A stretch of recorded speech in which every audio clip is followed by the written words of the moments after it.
Chapter 47-46. Long Shangyun said sternly, "Clan leader Long has died in the abyss." What? Impossible! Clan leader Long really died in the abyss of the sacrificial sea? Little Tai Sui and the others looked at Long Shangyun in confusion and frowned. How could Long Qian die so easily? Little Tai Sui and the others didn't quite believe it. Long Qian looked like a scheming person who could even plot against her own daughter and granddaughter. She didn't look like someone who would die in the sea. Besides, Jojo and the others hadn't come out after so long, but Long Shangyun and Long Qian had come back up. This made little Tai Sui and the others feel even more uneasy. The peony fairy swallowed a pill and looked at Long Shangyun and Long Qian coldly. "Where's Jojo?" Long Shangyun said coldly, "Mu Qiao has fallen into the abyss. She can't come back up." So what was the point of her gathering so many elite disciples of the duo clan of Wangchuan and specially summoning the 13 elders of the sanctuary? In the end, it was all because of her, Long Qian, who used a secret technique to awaken the humanoid sacred beast in the abyss. Only then did she get rid of that troublesome guy in Arbor. So what was the point of her scheming and painstaking efforts to get these useless people to come to Wangchuan? They couldn't help at all. Not only that, but they also wanted her to take the blame and bear the wrath of the heavenly Tao? What a whimsical idea. Little Tai Sui's eyes narrowed. He stood up and glared at Long Shangyun. You're not Long Shangyun." Long Shangyun was stunned. Long Qian was also shocked. He didn't expect that the little celestial, who was always by Jojo's side and didn't speak much, could recognize that Long Shangyun wasn't the real Long Shangyun. "Long Qian, you took over your own granddaughter's body?" Little Tai Sui looked at Long Qian in shock, his eyes filled with confusion. This woman was indeed a ruthless woman. Not only was she heartless to her own granddaughter, she was even ruthless to her own granddaughter. No wonder Long Shangyun's face was as pale as a dead person. Long Shangyun wouldn't be able to withstand Long Qian's powerful spiritual soul. She would kill her granddaughter with her own hands. "Grandmother!" Long Yen finally could not hold back his tears as he cried out miserably, "I beg you, quickly come out of Xiang Yun's body. She can't hold on any longer." Long Qian was furious. 1 by 1, 2 by 3, all of them wanted to go against her. He really wished that a bolt of lightning would descend from the sky and strike these unfilial grandsons and granddaughters to death. Boom! Thunder roared. Long Qian's entire body tensed up. She raised her hand and threw something out, blocking the lightning that was falling from the sky. With a loud crack, the lightning struck the item that Long Qian had thrown out and split it apart. Only then did everyone see clearly that it was a top-notch coffin. However, at this moment, the coffin had already been split open by the power of the heavenly lightning. A young woman rolled out from within and landed heavily on the ground with her face facing the ground. "Sister Shui Yuan." Long Qian's shrill voice echoed in everyone's ears. The woman who was lying on the ground was covered by the power of lightning that was as thin as a snake. Her entire body was slowly being torn apart by the power of the lightning. A terrifying scene played out in front of everyone. It turned out that at the critical moment, the old woman felt that the heavenly lightning was about to strike her body, so she kicked. Chapter 47-47. She immediately kicked Long Shuiyuan's coffin away. At such a critical moment, Long Qian didn't have time to think about it. Her brain immediately reacted. She used Long Shuiyuan to block the attack. After a few minutes, Long Shuiyuan's body was torn to pieces by the lightning. His soul was shattered into pieces, and he couldn't be reassembled no matter what. Long Qian was stunned for a moment before he turned to Long Qian and shouted, "Grandmother!" She said that she wanted to find the 10,000-year-old mermaid pearl to repair Long Shuiyuan. In the end, it was all an excuse? When she kicked Long Shuiyuan out to block the lightning, why didn't she think that Long Shuiyuan was the future hope of the River of Forgetfulness? When she sent Long Shuiyuan to his death, why didn't she think about Long Shuiyuan's contributions to the River of Forgetfulness? Who did Long Shuiyuan offend? Even after death, he couldn't rest in peace and was struck by lightning until he turned into ashes. At this moment, her grandmother didn't feel bad for the river of forgetfulness for losing a great prophet and a cultivator with great talent. Long Qian's expression was a little awkward as she raised her head and looked at Tian Dao vigilantly. If Tian Dao hadn't attacked her without any explanation, she wouldn't have subconsciously kicked Long Shuiyuan's coffin out to block it. How could she be blamed for this? This was an instinctive action, okay? Little Tai Sui looked at the old lady with disdain. You're too disgusting. At this moment, the 13th elder also reacted. He quickly pointed at Long Qian and said, Venerable One, it's her. She summoned us. Tian Dao only looked at them coldly. You are the main culprits, and she is an accomplice. She will also be punished by Tian Dao. The 13 elders' expressions changed at the same time. 2 of the elders hurriedly turned around and fled into the distance. Their speed was very fast. In just a moment, everyone saw 2 small black dots on the sea as they shot away. Tian Dao didn't even bat an eyelid. It was formless, colorless, and tasteless. Anything in the world could be him and not him. Any drop of water in the sea could be him and not him. This was Tian Dao. These 2 elders were too laughable. Escape? Where could they escape to? Where did they belong? The heavenly Tao looked down on them coldly and said solemnly, According to the rules of the heavenly Tao, this sovereign will punish you with 99 bolts of heavenly thunder. Those who can withstand the 99 bolts of lightning and maintain their undying bodies will be considered to have overcome this tribulation. I won't pursue this matter in the future. The faces of the Saint Domain elders turned ashen, their faces ashen. 99 heavenly thunders? Back then, during the 5 spirits' reincarnation, the heavenly thunder would at most strike down 9 times before stopping. At that time, they were struck to the point where they were on the brink of death, vomiting blood incessantly, losing more than half of their lives. But now the heavenly Tao actually said that it would send down 99 lightning punishments. Not everyone could be like Arbor, who could withstand the lightning bolts and jump around. Not everyone could be like Jojo and be tolerated by the heavenly axiom over and over again, who had the ability to withstand 99 bolts of heavenly lightning tribulation without dying. It wasn't like he had an indestructible body made of iron. Even if they had risen to the transcendent realm now, they were still humans. Boom! A soul-shaking sound of thunder came from afar. In the blink of an eye, bolts of heavenly lightning struck the surface of the sea one after another, producing loud sounds. Tian Dao looked expressionlessly at the elders whose faces were ashen. With a flick of his finger, the 2 elders who had already flown far away were like chicks who had been grabbed by the back of their necks. Chapter 47-48. It was as if an invisible palm had pulled them all the way back from afar and flung them heavily to the ground. The heavenly lightning halos circled around the 2 of them. Everyone looked down and saw the sizzling power of lightning circling around the 2 of them, gradually climbing up to their necks. Suddenly, it rushed towards their faces. It was as if a lightning bolt had opened up on their faces, creating a long crack. The 2 elders' faces cracked from their chins to their foreheads. It was a tragic sight. Everyone silently looked away. They were shocked to find that Tian Dao was incomparably cruel. Although he acted cute on the outside, they did not expect him to be so ruthless. When he taught people a lesson, it was really impossible to guard against him. When the other elders of the sanctuary saw this, they were so frightened that their faces turned pale. At this moment, they were extremely regretful. Why did they listen to Long Qian's summons and come down to the river of forgetfulness from the sanctuary? If they continued to stay in the sacred region, diligently practicing their martial arts and diligently cultivating their realms, then it would be impossible for an accident to offend Tian Dao in 10,000 years. Now, everyone was in a difficult position and regretted their actions. When Xian Huang found her beloved disciple, this little fellow was struggling to climb up. Master! When Arbor saw her, her eyes lit up. Xiao Bao, don't worry. Master will bring you out now. Her gaze suddenly fell on her hand. You took back Fuxi? Arbor nodded.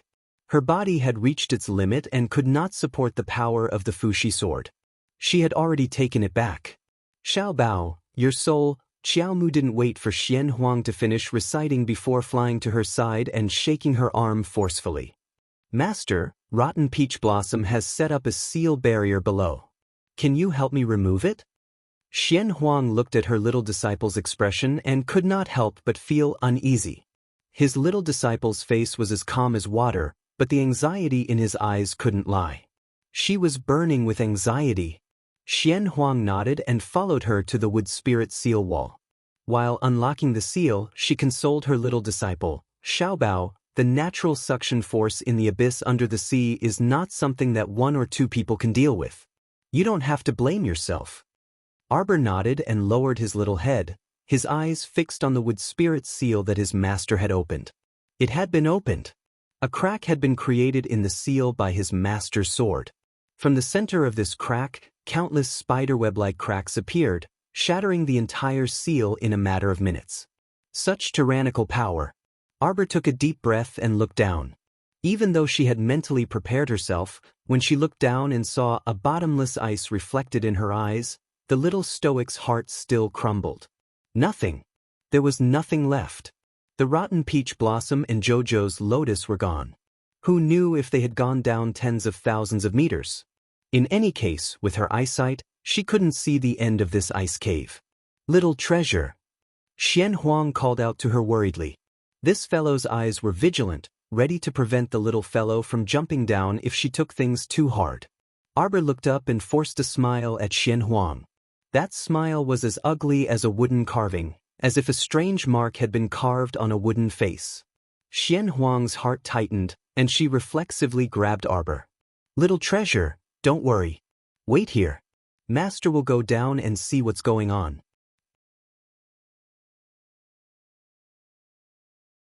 Chapter 47-49. Arbor nodded obediently. Okay. Xian Huang was truly worried when she saw that her condition wasn't good.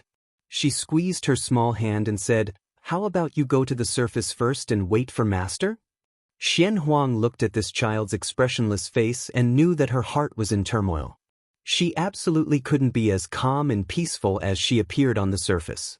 When she thought of Heavenly Law's many obstructions just now and then looked at her little disciple's expression, she really wished she could drag Heavenly Law over and give it a good beating. Those little friends of yours are all waiting for you up there. The little stoic was silent for a moment before peeking at her master. When Xian Huang saw this, she patted her head. Don't worry. Although this abyss of the sacrificial sea is bottomless, it can't hurt your master. Come, I'll send you up first. Xian Huang pulled Arbor's hand. Arbor instantly felt a tremendous force coming from below her, and she involuntarily flew up with her master. It felt like she was flying, but it also felt like she was tearing apart space bit by bit and teleporting over. Xian Huang was extremely fast. In a flash, she sent Arbor to the glacier entrance of the sacrificial sea abyss. Due to the huge earthquake just now, the glacier at the cave entrance had completely collapsed. Xian Huang shattered the ice that blocked their way and pulled the little stoic out of the cave entrance. Only then did the little stoic realize that the seawater only lingered around the sacrificial sea abyss and didn't pour into the cave entrance at all. Thus, she couldn't see a single drop of water below the glacier. Child. Xian Huang rubbed the little stoic's head and exhorted softly, "Swim up. Master will go down to take a look. I'll come up to find you soon." The little stoic nodded obediently again. She stared at Xian Huang's figure diving into the sacrificial sea abyss for a while before turning around and following the current to swim up to the surface. At this time, the seawater had already recovered its ice-cold temperature and was no longer shockingly scalding. Perhaps it was because the glacier emerged from the bottom of the sacrificial sea abyss, but the temperature of the seawater here was much lower than the surrounding currents. A trace of coolness lingered in Arbor's heart, but it couldn't suppress the fire in her heart that flared up. Long Qian. Today's matter was fundamentally caused by this deranged old woman. What kind of hatred did this old woman have for her to be so eager for her to die? In order to deal with her, he even went as far as to summon the freakish holy beast of the undersea abyss. Just to kill her in one fell swoop? A cold light flashed in Arbor's eyes. He kicked his legs and quickly swam towards the surface of the sea. 13 elders from the sacred region. 2 of them were captured by the heavenly Tao during their escape and were destroyed by humanity. As for the other 11 elders, they were currently suffering a fate worse than death. They had no idea how many bolts of heavenly lightning there were. Their flesh was torn and their bodies were charred black. They were locked in a realm by the heavenly Tao and could only endure the bolts of heavenly lightning. 28. Long she shuddered and counted in his heart. Among them, 2 elders had already fainted on the ground. However, the heavenly thunder would not sympathize with the elder who had fainted. They continued to strike the 2 pitiful fellows who had fainted on the ground until their bodies were riddled with holes and could no longer be repaired. Only then did they beat the gong to retreat. Long Qian's eyes flickered as she stood there. She stealthily took a step back, then another step back.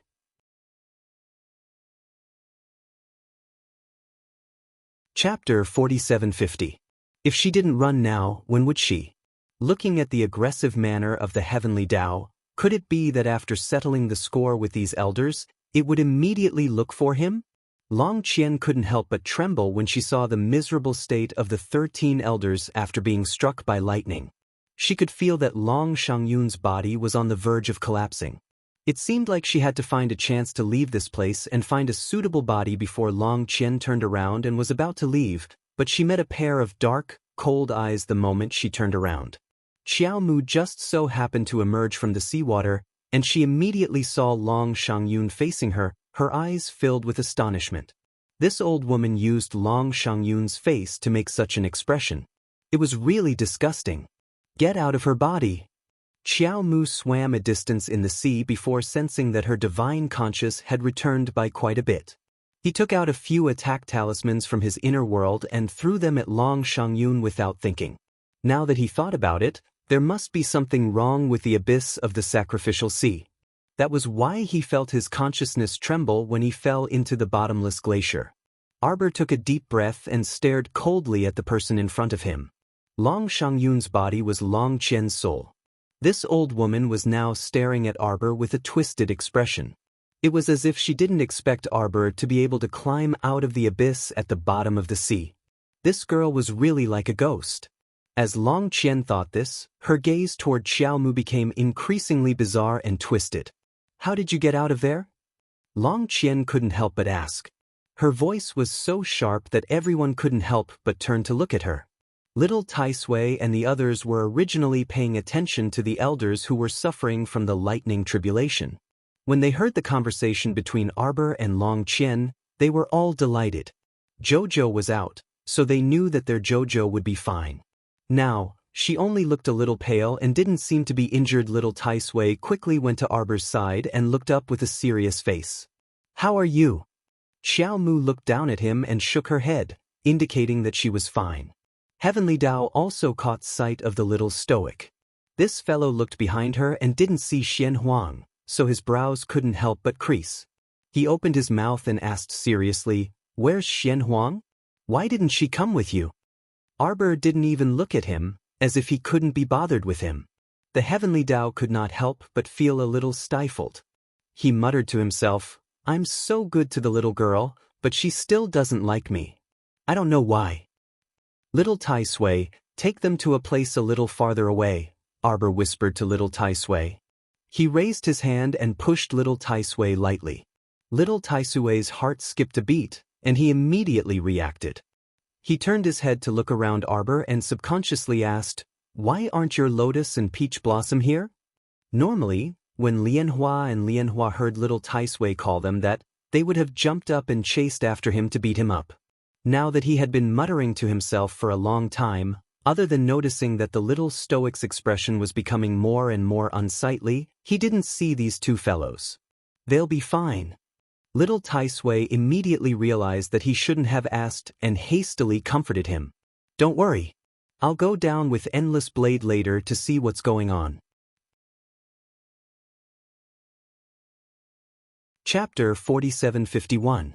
Arbor gently nudged his small body again and used her eyes to signal for Little Tai Sui and the others to move further away. It was time to settle this muddled debt with Long Qian. Arbor pursed her lips and remained silent. Her body hovered above the sea, and her icy gaze met Long Qian's trembling gaze. Then she raised her hand slightly. At first, everyone couldn't react in time. Then, a disciple of the Wangchuan duo clan exclaimed, "See, see, waves. The waves are rising." Everyone turned their heads to look. Only then did they discover that on the distant horizon, a monstrous wave was rolling up to a height of several hundred feet. The stormy wave was sweeping towards them at a rather terrifying speed. The little stoic's ability to control the water spirit was truly shocking. What are you going to do?"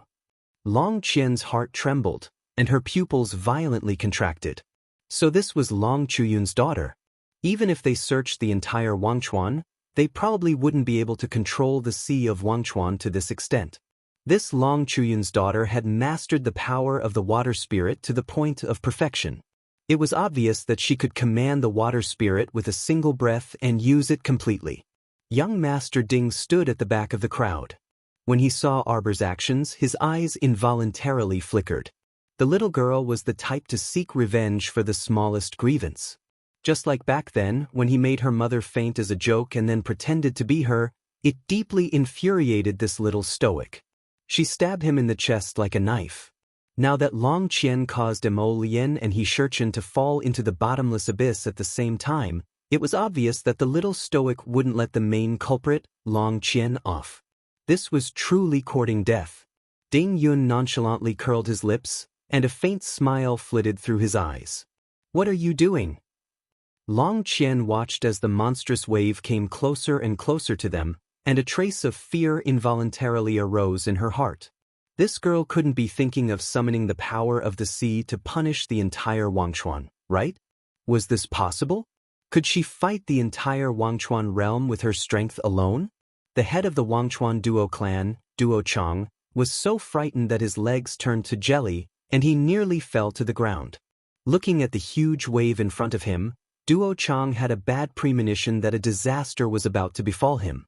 What kind of stupid thing did he do with the Dragon Clan leader of the Forgotten River Dragon Clan? Duo Chang's face paled as he looked at the incoming wave. He hurriedly activated his defensive barrier and roared, "Get ready! What should I prepare?" As if they were facing a formidable foe, everyone activated their defensive equipment and waited for the instant the little stoic's torrential wave came crashing down. However, just as everyone was mentally prepared to give up, the monstrous waves suddenly stopped. The meandering wave drew an arc in the air and stopped right above everyone's heads. Some of the unlucky ones standing at the front could see a drop of water breaking away from the huge wave and slowly dripping down. Everyone's heart clenched tightly. It was like having a sharp sword hanging above their heads, and no one knew when it would fall. This was much more unbearable than falling behind already. The waves were suspended in mid-air, as if they were about to fall. The rolling waves stopped uniformly in front of everyone, making them feel a huge threat coming head-on. Long Qian's heart was about to jump out of her chest. She gaped and looked at Arbor, dumbstruck. So this was the ultimate power of the 10,000-year-old mermaid pearl? It could control an entire body of water? It could raise monstrous waves so easily. Chapter 4752. Let's talk things out. Long Qian's heart thumped wildly. Heavenly Dao's eyelids also kept twitching, and he hastily stopped her. "Little miss, don't act recklessly. Your master should be in the seabed abyss right now, right? It's not impossible to get these people back up." Arbor glanced at him coldly. "Are you sure?" Heavenly Dao was instantly terrified and couldn't utter a single word because of the little stoic. Of course, he couldn't guarantee that the natural suction of the sacrificial sea's abyss had already pulled those two brats to God knows where the bottom of the abyss was endless and connected to an unknown number of mysterious hidden spaces. Even Dark Phoenix, who could control the power of space, would find it difficult to find them within an hour. An hour later he was going to kick Xian Huang back. Of course, this was only Heavenly Dao's wishful thinking. As for who would be kicked out in the end, Heavenly Dao himself didn't know either. The little stoic despised Heavenly Dao even more. She glared at him icily, causing Heavenly Dao's heart to feel stifled. He clearly cherished the little miss so much, so why was the little miss unwilling to give him the slightest bit of respect? Her husband had clearly reached the conditions to ascend to the holy domain long ago, but he turned a blind eye to their fooling all day long. Wasn't this friendly enough? Right now, he was merely changing her husband's training location, so why was the little miss so angry? Back at the Tower of Punishment, they could all break out of prison. A place like the seabed abyss should also be able to write? Look at little Tai Sui and the others. They were clearly the prison guards of the Tower of Punishment, but they could still break out of prison together with others. He already didn't settle old scores with them, so wasn't he being nice enough? Heavenly Dao felt indignant. He turned around and saw the little miss waving her small hand. The raging waves in front of everyone froze into ice inch by inch, freezing half of the sea surface at an extremely fast speed. By the time Heavenly Dao reacted, he discovered that the little miss had completely frozen the rolling waves. With a bang, they shattered into powder. Heavenly Dao couldn't help but shout, "Defend!" He was so anxious that his voice cracked when he called out. The members of the Forgetful River Dragon clan and the Duo clan all turned pale with fright. They hurriedly activated their second and third layer defensive spiritual artifacts in an attempt to block the oncoming frozen powder. His entire body had been turned into a sieve by the tiny ice lumps. Duo Chang hurriedly took out a large number of defensive spirit artifacts from his inner world and activated them one by one. His pupils contracted, and the fear he felt was indescribable. "All of you stay here for me," the little stoic said coldly, her finger lightly pointing at the sky. "Run!" Long Qian finally understood what was going on. This stoic face was truly ruthless. She wanted to exterminate the remaining disciples of the River of Forgetfulness here. The originally dormant waves started rolling again, as if they were quickly lifted up by the power of her finger. They covered the sky and covered the earth as they chased after the crowd. Long Qian and the others jumped into the sea. As they swam, they couldn't help but look back. With just one glance, he could not move his eyes away. The water current behind them condensed into the shape of a transparent human figure. Arbor stood in front of this illusory figure formed by the water current and looked at Long Qian with an icy expression. With a tap of his finger, a large Fushi sword materialized in the water illusion's hand and slashed at Long Qian's back.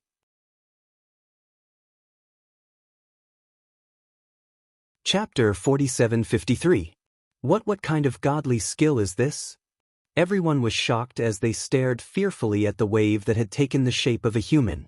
The waves formed a huge shadow that covered the sky and the sun, blocking out the sunlight in front of everyone. Arbor stood in front of the shadow and pointed his finger at it.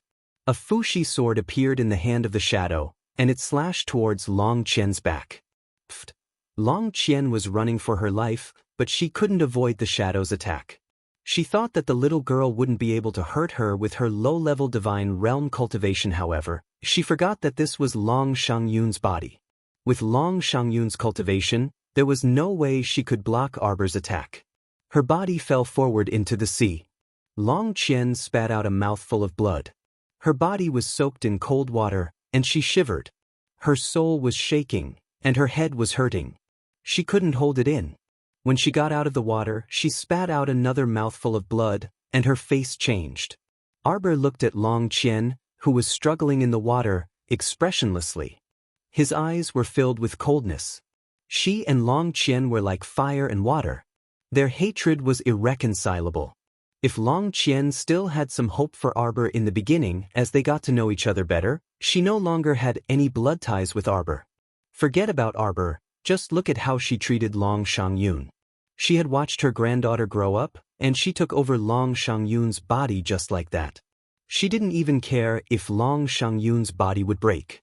This cold-blooded woman wouldn't do such a thing to her grandchild, even if she had any feelings for her grandchild. "Get out of the way!" Long Qian gestured at the mermen around him. Everyone did not need him to remind them. They hid wherever they could. Some sharp-witted mermen had already sunk into the water and fled for their lives back to their homeland. There was only one thought in everyone's mind: get away from this little fiend. The farther, the better. He commanded the shadow formed by the waves and chased after Long Qian, who was trying to escape. Everyone's eyelids twitched. The shadow raised the sword in his hand and swung it down. Boom!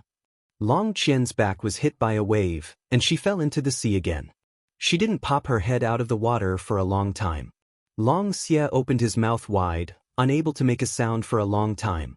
In the blink of an eye, he saw Mu Xingchen rushing over with a solemn expression. Long Shi hurriedly said, "Co-cousin. Please persuade him." Mu Xingchen didn't even bother to look at Long Hua. Although I didn't see what happened in the abyss of the sacrificial sea, I can roughly guess what happened. Long Qian, ask yourself, is what Long Qian did to Jojo fair? Does she still have any humanity? Cousin, you think I want to plead for grandmother? Long Huan could not help but laugh bitterly. I'm not shameless enough to plead for her again. I'm just worried about Shang Yun's safety. Long Huan's face was full of worry. Shang Yun won't be able to take it after being beaten up by cousin. She didn't know anything from the beginning to the end. She doesn't even know that I listened to my grandmother and came to the snow island to approach my cousin. Cousin, I hope you can persuade her. Please ask cousin to be merciful on account of the time she spent with Shang Yun. Mu Xingchen coldly glanced at Long Huan and shook his head. You don't understand her. You've spent so much time with her, but you still don't understand her.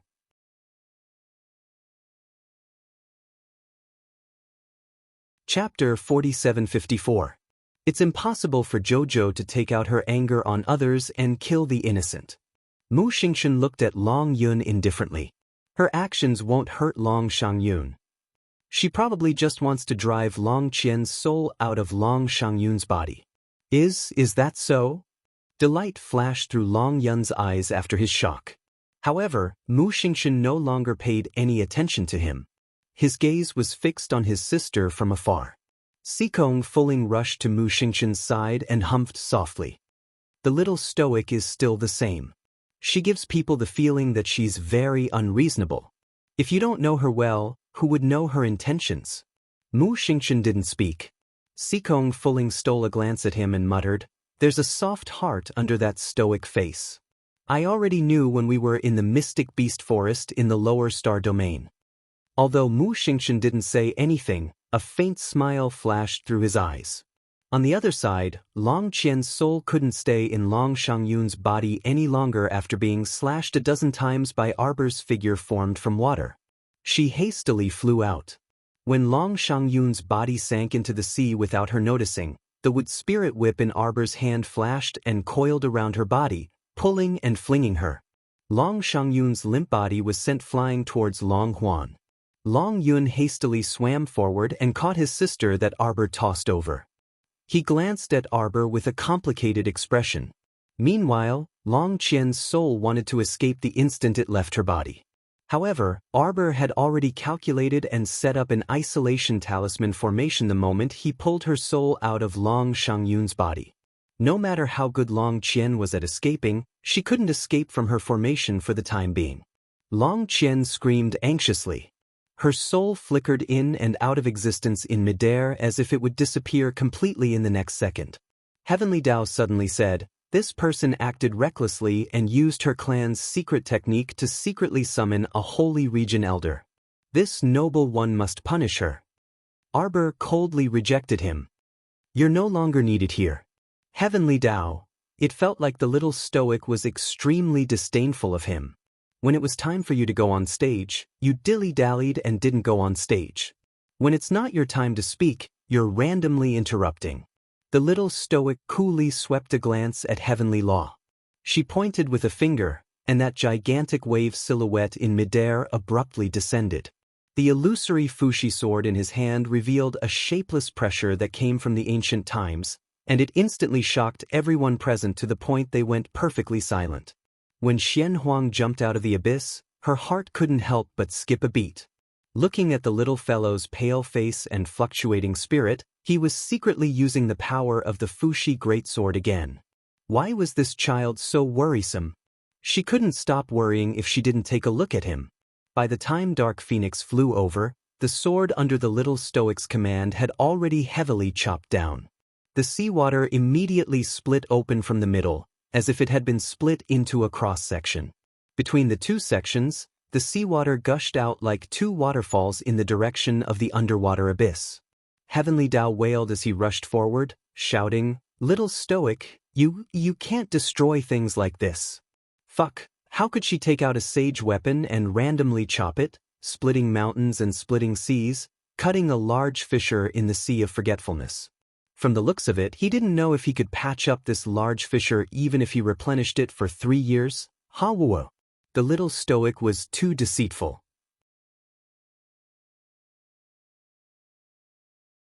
Chapter 4755. Arbor expressionlessly glanced at him. When Tiandao's eyes met her clear and cold moon-like eyes and her desolate expression, his heart couldn't help but sink. This little girl wanted to— could it be that she wanted to exterminate the entire river of forgetfulness? This matter was serious.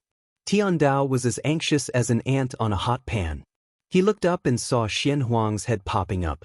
Quick, Aya, you're finally back. Hurry and bring your brat back. I almost had a heart attack because of her. Quick, stop fooling around. Splitting mountains and splitting seas and diverting water to fill up the river of forgetfulness isn't a joke. Xian Huang grabbed the fussing Tiandao and sternly shouted, "Calm down. Fuck, who's the one who's restless now?" "It's your disciple, she." Tiandao's gaze abruptly landed beside the little stoic. Whose spirit is this? At this time, a spirit that was so faint it was almost transparent slowly popped out beside the little stoic. The little stoic recognized it at a glance. It was Senior Long Xuanji. When Long Qian saw Ancestor Xuanji appear, he immediately hid behind her and stammered, "Ancestor, save me."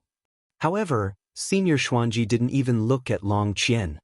His gaze landed on the little stoic and he gently said, "Child, stop for now. Your soul is very unstable right now. Why aren't you retrieving this holy weapon?" Xian Huang frowned slightly and floated to her little disciple's side. She glanced suspiciously at Long Xuanji's soul and thought, "This soul is already so faint that it's almost transparent.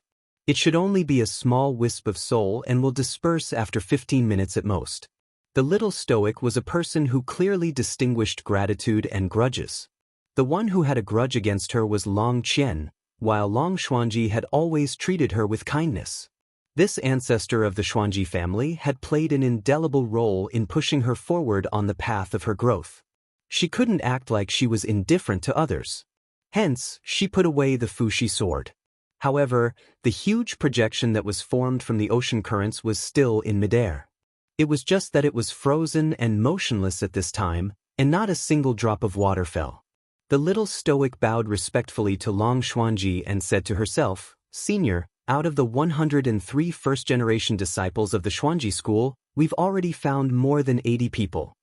Long Xuanji's eyes shone with gratification. He nodded and his tone became more relaxed. "Second sect master. Your whole family is stupid." He had said this in front of Long Xuanji's soul projection in the Xuanji mystic realm.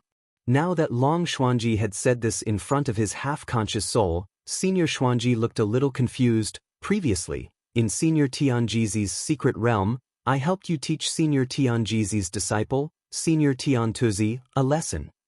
When Long Xuanji heard this, a trace of joy flashed across his eyes. "Is that so? Good child, you really didn't waste the heavy responsibility I entrusted to you. You've completed so many things so quickly. As expected of the second-generation sect master of the Xuanji school." Wait a minute, she didn't seem to have come out to chat idly with the little stoic. She still had something important to say. Otherwise, her soul would dissipate with the wind.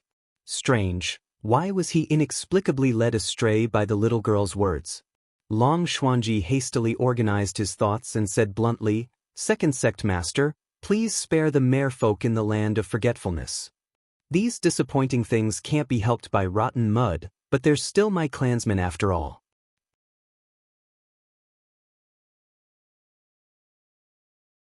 Chapter 4756.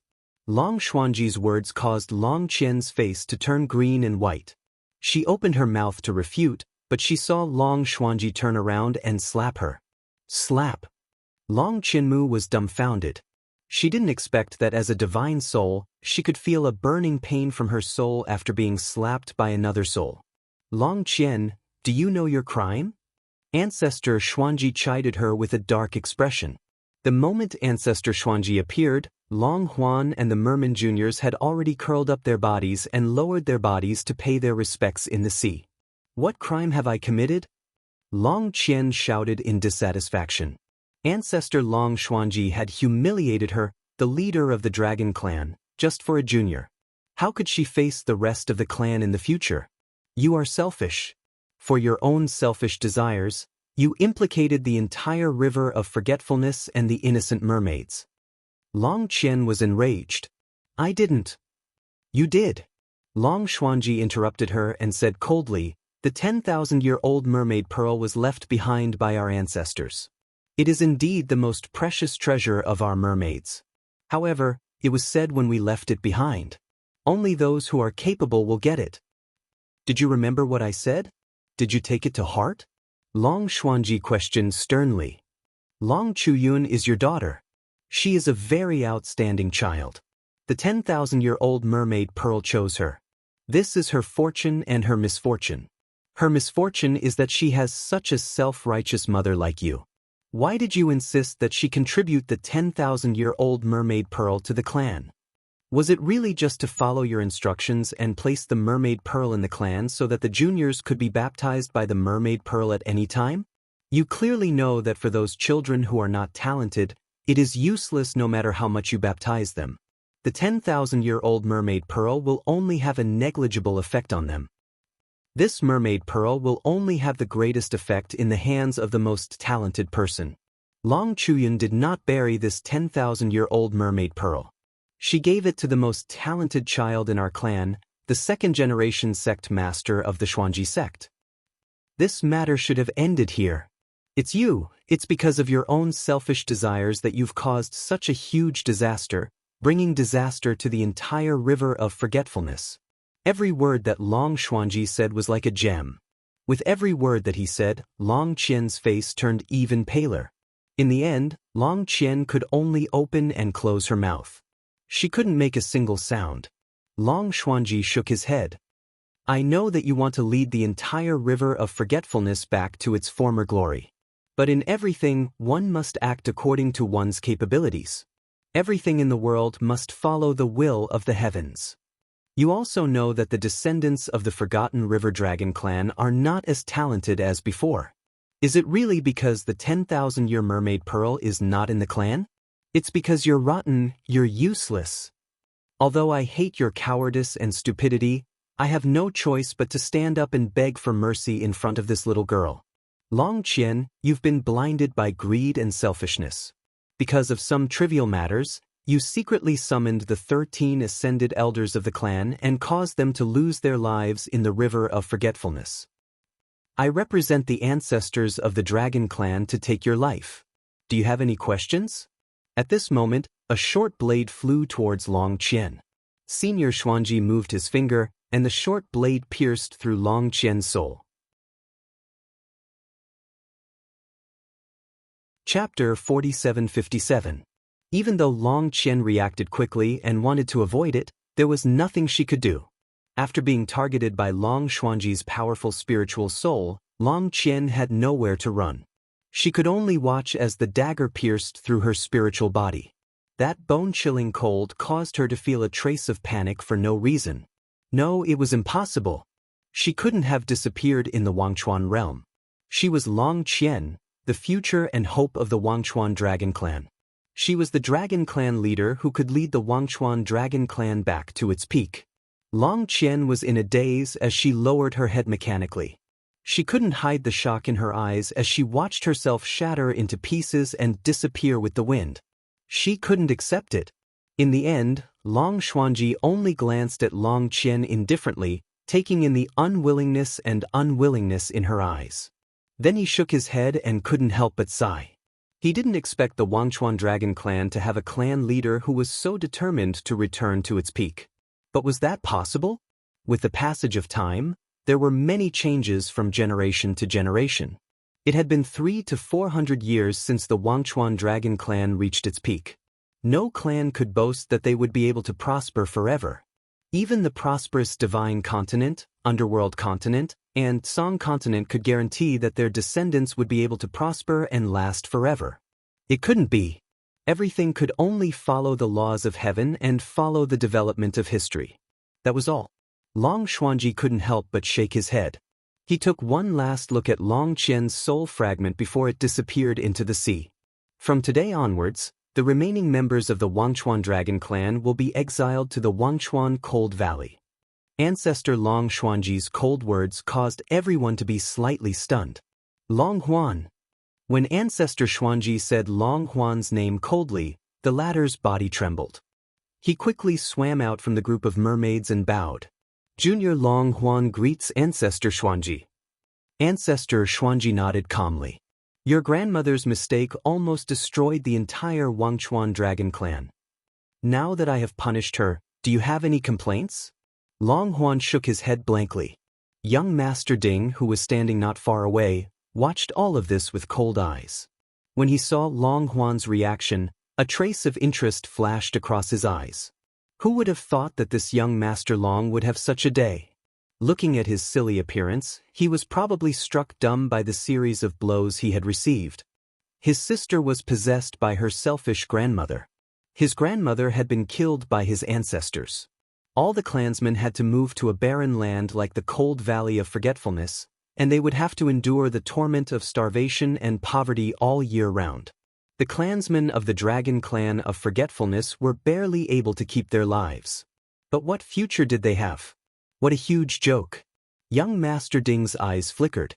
With a faint and indifferent smile, he lowered his head slightly. If he could see the expression on Long Chuyu's face right now, it would definitely be quite interesting. What should he do? He seemed a little impatient. She really wanted to know how the high and mighty Madame Long would feel when she found out that she had been tricked by the old madam and would be sent to the cold valley of Wangchuan to dig for wild vegetables. The more she thought about it, the more interesting it was. While young Master Ding was gloating, Long Huan and the others' faces were ashen. They opened their mouths and wanted to plead for mercy on their behalf. Chapter 4758. However, Ancestor Xuanji's words stopped them from begging for mercy. Between death and going to the cold valley of Wangchuan, which one do you prefer? There was no room for negotiation. That was the truth. Ancestor had sold her face and forcefully saved them from the stoic little girl. How could they continue to bargain? Long Qian turned towards Arbor. When he saw her looking back at him coldly, he couldn't help but sigh. Ancestor Xuanji waved at him. Long Qian walked over with his sister, Long Shangyun. Ancestor. Long Xuanji nodded. He reached out his transparent hand and patted Long Shangyun's neck a few times. Long Shangyun slowly woke up. She looked at her ancestor, who was as pale as glass, as if a lifetime had passed. Ancestor? Tears streamed down her face the moment she opened her mouth. After being possessed by her grandmother, her soul was like a bystander, silently watching everything unfold. She was very clear about what had happened to her body. It was just that she was powerless to stop her grandmother. She didn't know what to say now. All sorts of feelings welled up in her, and she was in a daze. Long Xuanji sighed and looked at her. You're called Long Shangyun? Long Shangyun nodded. Long Xuanji said, your body was possessed by Long Qian before. Although she was forced out by Jojo, she stayed in your body for a long time. Her soul is much stronger than yours, causing your body to show signs of collapse. Senior, is there any way to remedy this? Long Qian's tears flowed. He couldn't bear the pain and agony in his heart. He started to regret it. He regretted not listening to his father and believing his grandmother's nonsense. She said that everything was for the family. Only by saving Long Shuiyuan would the Wangchuan Dragon family have a future. But in the end, Long Qian personally pushed Long Shuiyuan out to block the lightning and threw her to her death. Why didn't his grandmother think about it when she was on the brink of death? If she pushed Long Shuiyuan to her death, there would be no future for Wangchuan? Senior Xuanji was right. Everything was his grandmother's selfishness. She kept arguing and saying that she wanted Long Chuyun's aunt to return the 10,000-year-old mermaid pearl. In reality, who would the mermaid pearl end up in the end? Everything was for her own sake. No matter how dignified she sounded, she couldn't absolve herself of her selfishness. Long Huan closed his eyes and knelt down in front of Long Xuanji, kowtowing heavily. Ancestor, please help Shang Yun. The whole thing has nothing to do with her. She was just implicated by Wu Wang. Long Shangyun smiled bitterly and reached out to hold her brother's hand. Big brother, it's already a great fortune to be able to survive. There's no need for us to make things difficult for our ancestors. Long Xuanji sighed and turned to look at Arbor, waving at her. The little stoic walked over with a cold expression and didn't utter a word for a long time. Long Xuanji said, Second Sect Master, do you have anything to say about my arrangements? Arbor remained silent and looked at Long Xuanji indifferently. It was so long that Long Xuanji thought that Arbor was unwilling to speak. The little stoic spoke in an extremely cold voice. You already knew my identity when you gave me the 10,000-year-old Xuanji core back then? Long Xuanji shook his head and couldn't help but laugh. Little fellow, I'm not that resourceful. But speaking of which... Chapter 4759. This is a fate that can't be cut off. Ill-fated, Arbor said bluntly. If not, why would she fall out with the dragon clan of Wang Chuan? Long Xuanji laughed and shook his head. Child, the dragon clan of Wang Chuan went to the Cold Valley. They might not return in 10 or 100 years. Look, can you forgive them? Never. Arbor interrupted Senior Xuanji coldly. Senior, you've done me a favor. If you want me to let them go, I'll do as you wish. Xiao Mu stated coolly, but that's as far as you go. I have nothing to do with the dragon clan of Wang Chuan. Senior, you've been gone for so many years. You should be relieved. What she meant was, Senior, don't interfere with the matters between the dragon clan and me. Long Qian had led people to chase after her. They had joined forces with the duo clan of Wang Chuan to kill her. They had even summoned a powerful sacred beast.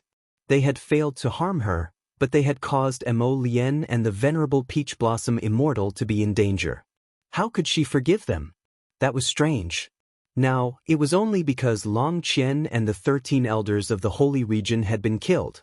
Arbor could let go of the dragon clan of Wang Chuan, but it didn't mean that she could make peace with them. Long Xuanji was rendered speechless by the young lady's words. He nodded helplessly. Jojo. Long Xuanji sighed. I'm sorry. Arbor's eyes were cold. She didn't say anything else. She nodded slightly at Long Xuanji and turned to walk towards Xian Huang. Long Xuanji looked at her stiffened back and said softly to Long Huan, You're on your own now.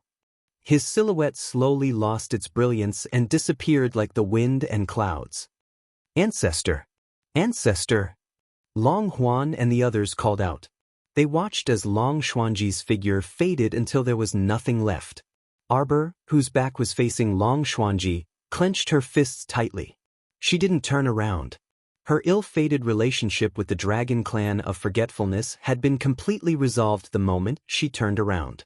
She didn't want to turn back, even if it was just to take another look at Long Xuanji. Everything was over. Even though Long Qian wasn't killed by her, she still died because of her. The 13 elders of the sanctuary had also died in the Sea of Forgetfulness because of Long Qian's summons. No matter what, the existence of this blood would stand between her and the Dragon Clan of Forgetting River. Arbor walked to Xian Huang's side and exchanged glances with his master. Xian Huang raised her hand and touched her head. Don't be sad, little treasure. Master, did you find it in the abyss of the sacrificial sea? Xian Huang looked at her for the entire night and nodded with a slightly solemn expression. It's so deep that you can't see the bottom. Xiaobao, your divine soul is not stable. You must not go down. As soon as he finished speaking, the master saw that his little disciple looked like she was about to cry. She hurriedly reached out to pull Xiaobao into her arms and stroked the child's fur. Xiaobao, be good. Don't be sad. I've gone down to investigate. Even though that place is very strange, it's not a dangerous place for the two boys who fell down. Master, can they still come back? Of course. Xian Huang turned around and glared at the heavenly Tao as she spoke. The latter looked at her innocently with a helpless expression. What could the heavenly Tao say? The invisible suction force in the abyss of the sacrificial sea wasn't something it could control. Was it to blame? Chapter 4760. Xian Huang, things are almost done. Can you scram back now? Tiandao glanced at her and asked weakly. Xian Huang retorted, what's the hurry? Didn't he see that her little disciple's emotions were fluctuating? She was not at ease leaving her little disciple like this. Tiandao curled his lips and did not dare to be long-winded with Xian Huang. This fellow knew Xian Huang too well. If he irritated her with his chatter, he would definitely not have a good ending. The effect would be better if he did not overdo it. Xiao Mu tugged on Xian Huang's hand so tightly that it tugged at Xian Huang's heart. This child really made one's heart ache. If it was possible, Tiandao suddenly jumped in front of the two and smiled flatteringly. Xian Huang, you've been here for too long this time. If you don't hurry back, it will be difficult for me. Xian Huang glared at it angrily. Tiandao thought to himself, it's too difficult for me. If not for Xian Huang's gaze, he would not have jumped forward to interrupt. It was mainly because of Xian Huang. If she was unreliable, she would be more willful and unreliable than anyone else. She could not forcibly drag the little girl from this world to her world. Otherwise, it would really be a mess. Xian Huang glanced at Tiandao and snorted. Don't worry, my disciple has a family here. I can't take her away. Then she waved at Tiandao with a face full of disdain. Go away.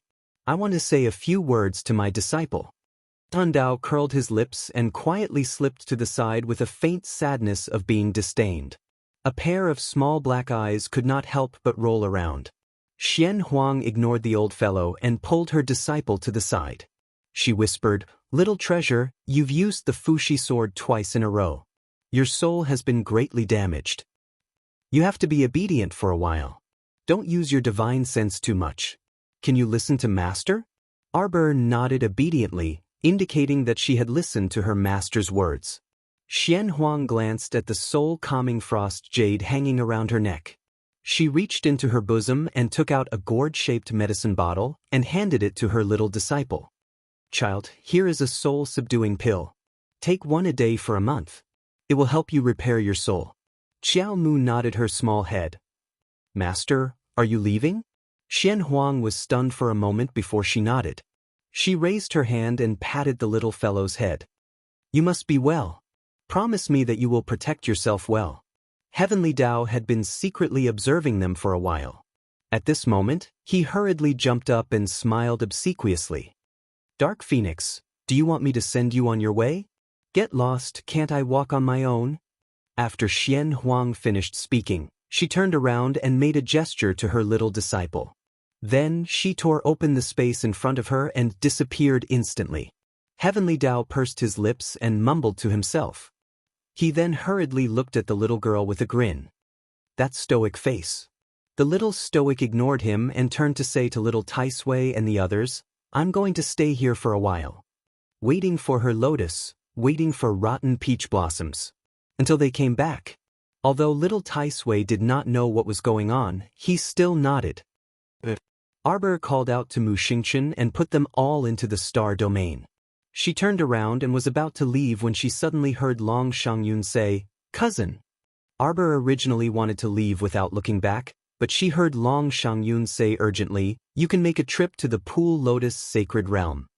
We once saw a wisp of Crown Prince Emolien's soul projection there. Chapter 4761. Arbor's footsteps paused, and she turned to look in Long Shangyun's direction. The latter nodded slightly at her with a slightly bitter expression. Actually, as long as it's a cultivator who often goes to the Pond Lotus Sacred Realm, they should have seen it. I feel that if you go to Pond Lotus Sacred Realm and find the Crown Prince's soul, it should help you find where he is. Long Shangyun didn't say anything else. Arbor understood her meaning. If that really was Emolien's soul, then she might be able to contact Jojo's lotus. However, she didn't feel very hopeful about this. After all, from what she knew, Emolien's soul should be very complete. His knowledge pool had never been injured before, so he still didn't know what that wisp of soul was. But if it was only in terms of appearance, Arbor's gaze fell on Long Shangyun, and she stared for a while before saying, "So when you first saw Emolien, you acted so strangely." She remembered that when she saw Emolien back then, she had even looked at him a few more times in astonishment and had almost blurted out something to Long Huan. In the end, Long Huan pulled on his arm and he shut up. What Long Shangyun was surprised about was that she had seen a soul that looked very similar to Emolien in Pond Lotus Sacred Realm. "I'm sorry, cousin," Long Huan said in a low voice. "I've never told you about this. The soul that looks like Crown Prince Lien has always been wandering around Pond Lotus Sacred Realm. People who went to train would occasionally meet it once or twice. I've never told you before. It's because Pond Lotus Sacred Realm is the only place that is jointly guarded by the great clans of Forgotten River. Even if I told you, without the permission of the other clans, you wouldn't be able to enter that place. A year ago, an elder of the Forgotten River Duo clan wanted to refine this soul." Long Huan sighed. However, in the end he didn't come out of Pond Lotus Sacred Realm. After that, Pond Lotus Sacred Realm automatically sealed itself and no longer allowed anyone to enter. That's why I didn't tell sister to tell you about it. It's useless even if I tell you. No one can enter now. Arbor was expressionless as he nodded at the siblings. Upon seeing this, Long Huan sighed lightly and cupped his hands at Xiao Mu. "Farewell. Goodbye." Long Shangyun nodded weakly at the little crown princess.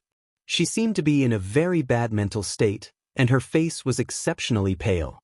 The cold valley of the River of Forgetfulness this time was known as the most barren and difficult place in the River of Forgetfulness. They probably wouldn't be able to come out for the next 100 years. Thinking about it this way, Ancestor Xuanji's punishment of the Long siblings and the rest of the Dragon clan was not light. "Long Shangyun." Arbor suddenly called out to her. Long Shangyun turned around to look at her. Suddenly, she saw a white jade porcelain medicine bottle flying towards her. Long Huan hastily reached out to take it and glanced at Arbor in astonishment. He probably did not expect that this black-hearted little stoic would actually throw a bottle of medicinal pills to his younger sister. There are 30 soul-subduing pills in the jade bottle. You can take one every 5 days. It will more or less help you a little. Long Shangyun smiled at her. Her smile was slightly pale and did not have its usual radiance. "Many thanks." Xiao Mu watched as the siblings left with their clansmen, and she only retracted her gaze after a long while. Looking back at the calm surface of the River of Forgetfulness, Arbor's eyes deepened. Chapter 4762. Since they planned to stay in the River of Forgetfulness for a while, Arbor discussed with Rong Qing and the others. They set up a defensive talisman formation on the original snowy island and had everyone settle down there for the time being. Those who needed to cultivate cultivated, and those who needed to refine pills concocted pills. Right now, Xiao Mu could only make herself slightly busier in order to not let her imagination run wild. Huang He and the others also didn't dare to ask. Ever since they sent off the Long siblings that day, Jojo became increasingly taciturn. She usually kept herself as busy as a small spinning top. If she wasn't guiding them in pill refinement, she was helping Rong Qing and speeding up their training. The cultivators complained incessantly in their hearts, but they didn't dare to reveal anything on the surface. They had all deeply experienced the little stoic's methods. Try it if you dare to complain. I guarantee you'll suffer 100 times more than others. The next day this stoic face was just this swindling. What could you do to her? 3 days later, Arbor strolled back and forth on the surface of the River of Forgetfulness by herself. During this period she had developed a habit of waiting on the surface for Jojo's lotus to return. She habitually crouched here and stared blankly at the boundless water. She had carved out a large fissure here, and an extremely deep trench appeared. The water on both sides flowed into this deep trench and flowed endlessly. The surface of the sea was still so calm without any ripples. However, they had to be very careful when they reached this place in the future. If they were swept into this trench by the rapids, it would truly be terrible luck. Arbor stared blankly at the trench again today. She sat cross-legged on a futon, and her figure seemed to grow beside the trench, firmly fixed there. She didn't slide down with the rapids. Nor did she float out with the currents. She just sat there like this, staring blankly at the deep trench. She didn't know how long she had been in this state. Little Tai Sui had also come out to persuade her, but he couldn't persuade this little fellow. When Mo Lien fell into the abyss of the sacrificial sea, Jojo's heart also fell in with her. Jojo, how about we go to the Pond Lotus Sacred Realm to take a look? Little Tai Sui came out again and stood next to the little stoic worriedly, his eyes fixed on her. Arbor looked up at the little Tai Sui. Do you think Long Shangyun's words are reliable? At that time, I feel that she has no reason to lie to you. You didn't lie to me, but if you want to go to the Pond Lotus Sacred Land, it won't be something that can be solved in a day or two. Jojo still has to wait for Lotus here. Arbor hesitated for a moment and said, Little Tai Sui secretly heaved a sigh of relief. As long as Jojo was willing to go to the Pool Lotus Sacred Realm, everything was fine. Although he didn't know if Lotus Soul existed in this Pond Lotus Sacred Realm, after all Qiao Qiao going out for a walk and strolling around the Mystic Realm was much better than squatting here like a rock waiting for her husband. Arbor glanced at him. Little Tai Sui, will something happen to Jojo's Lotus? Of course not. Little Tai Sui pursed his lips and said, Haven't you heard of an old saying? What? A scourge lives for 1,000 years. Arbor, Little Tai Sui harumphed and said, What can happen to him? Didn't you already know? The result of the Hidden Night Pavilion's message is that his bright lamp projection is completely unharmed, which means that he's perfectly fine. He's only fine for the time being, Arbor thought worriedly. Jojo, Little Tai Sui said seriously, I think we should go.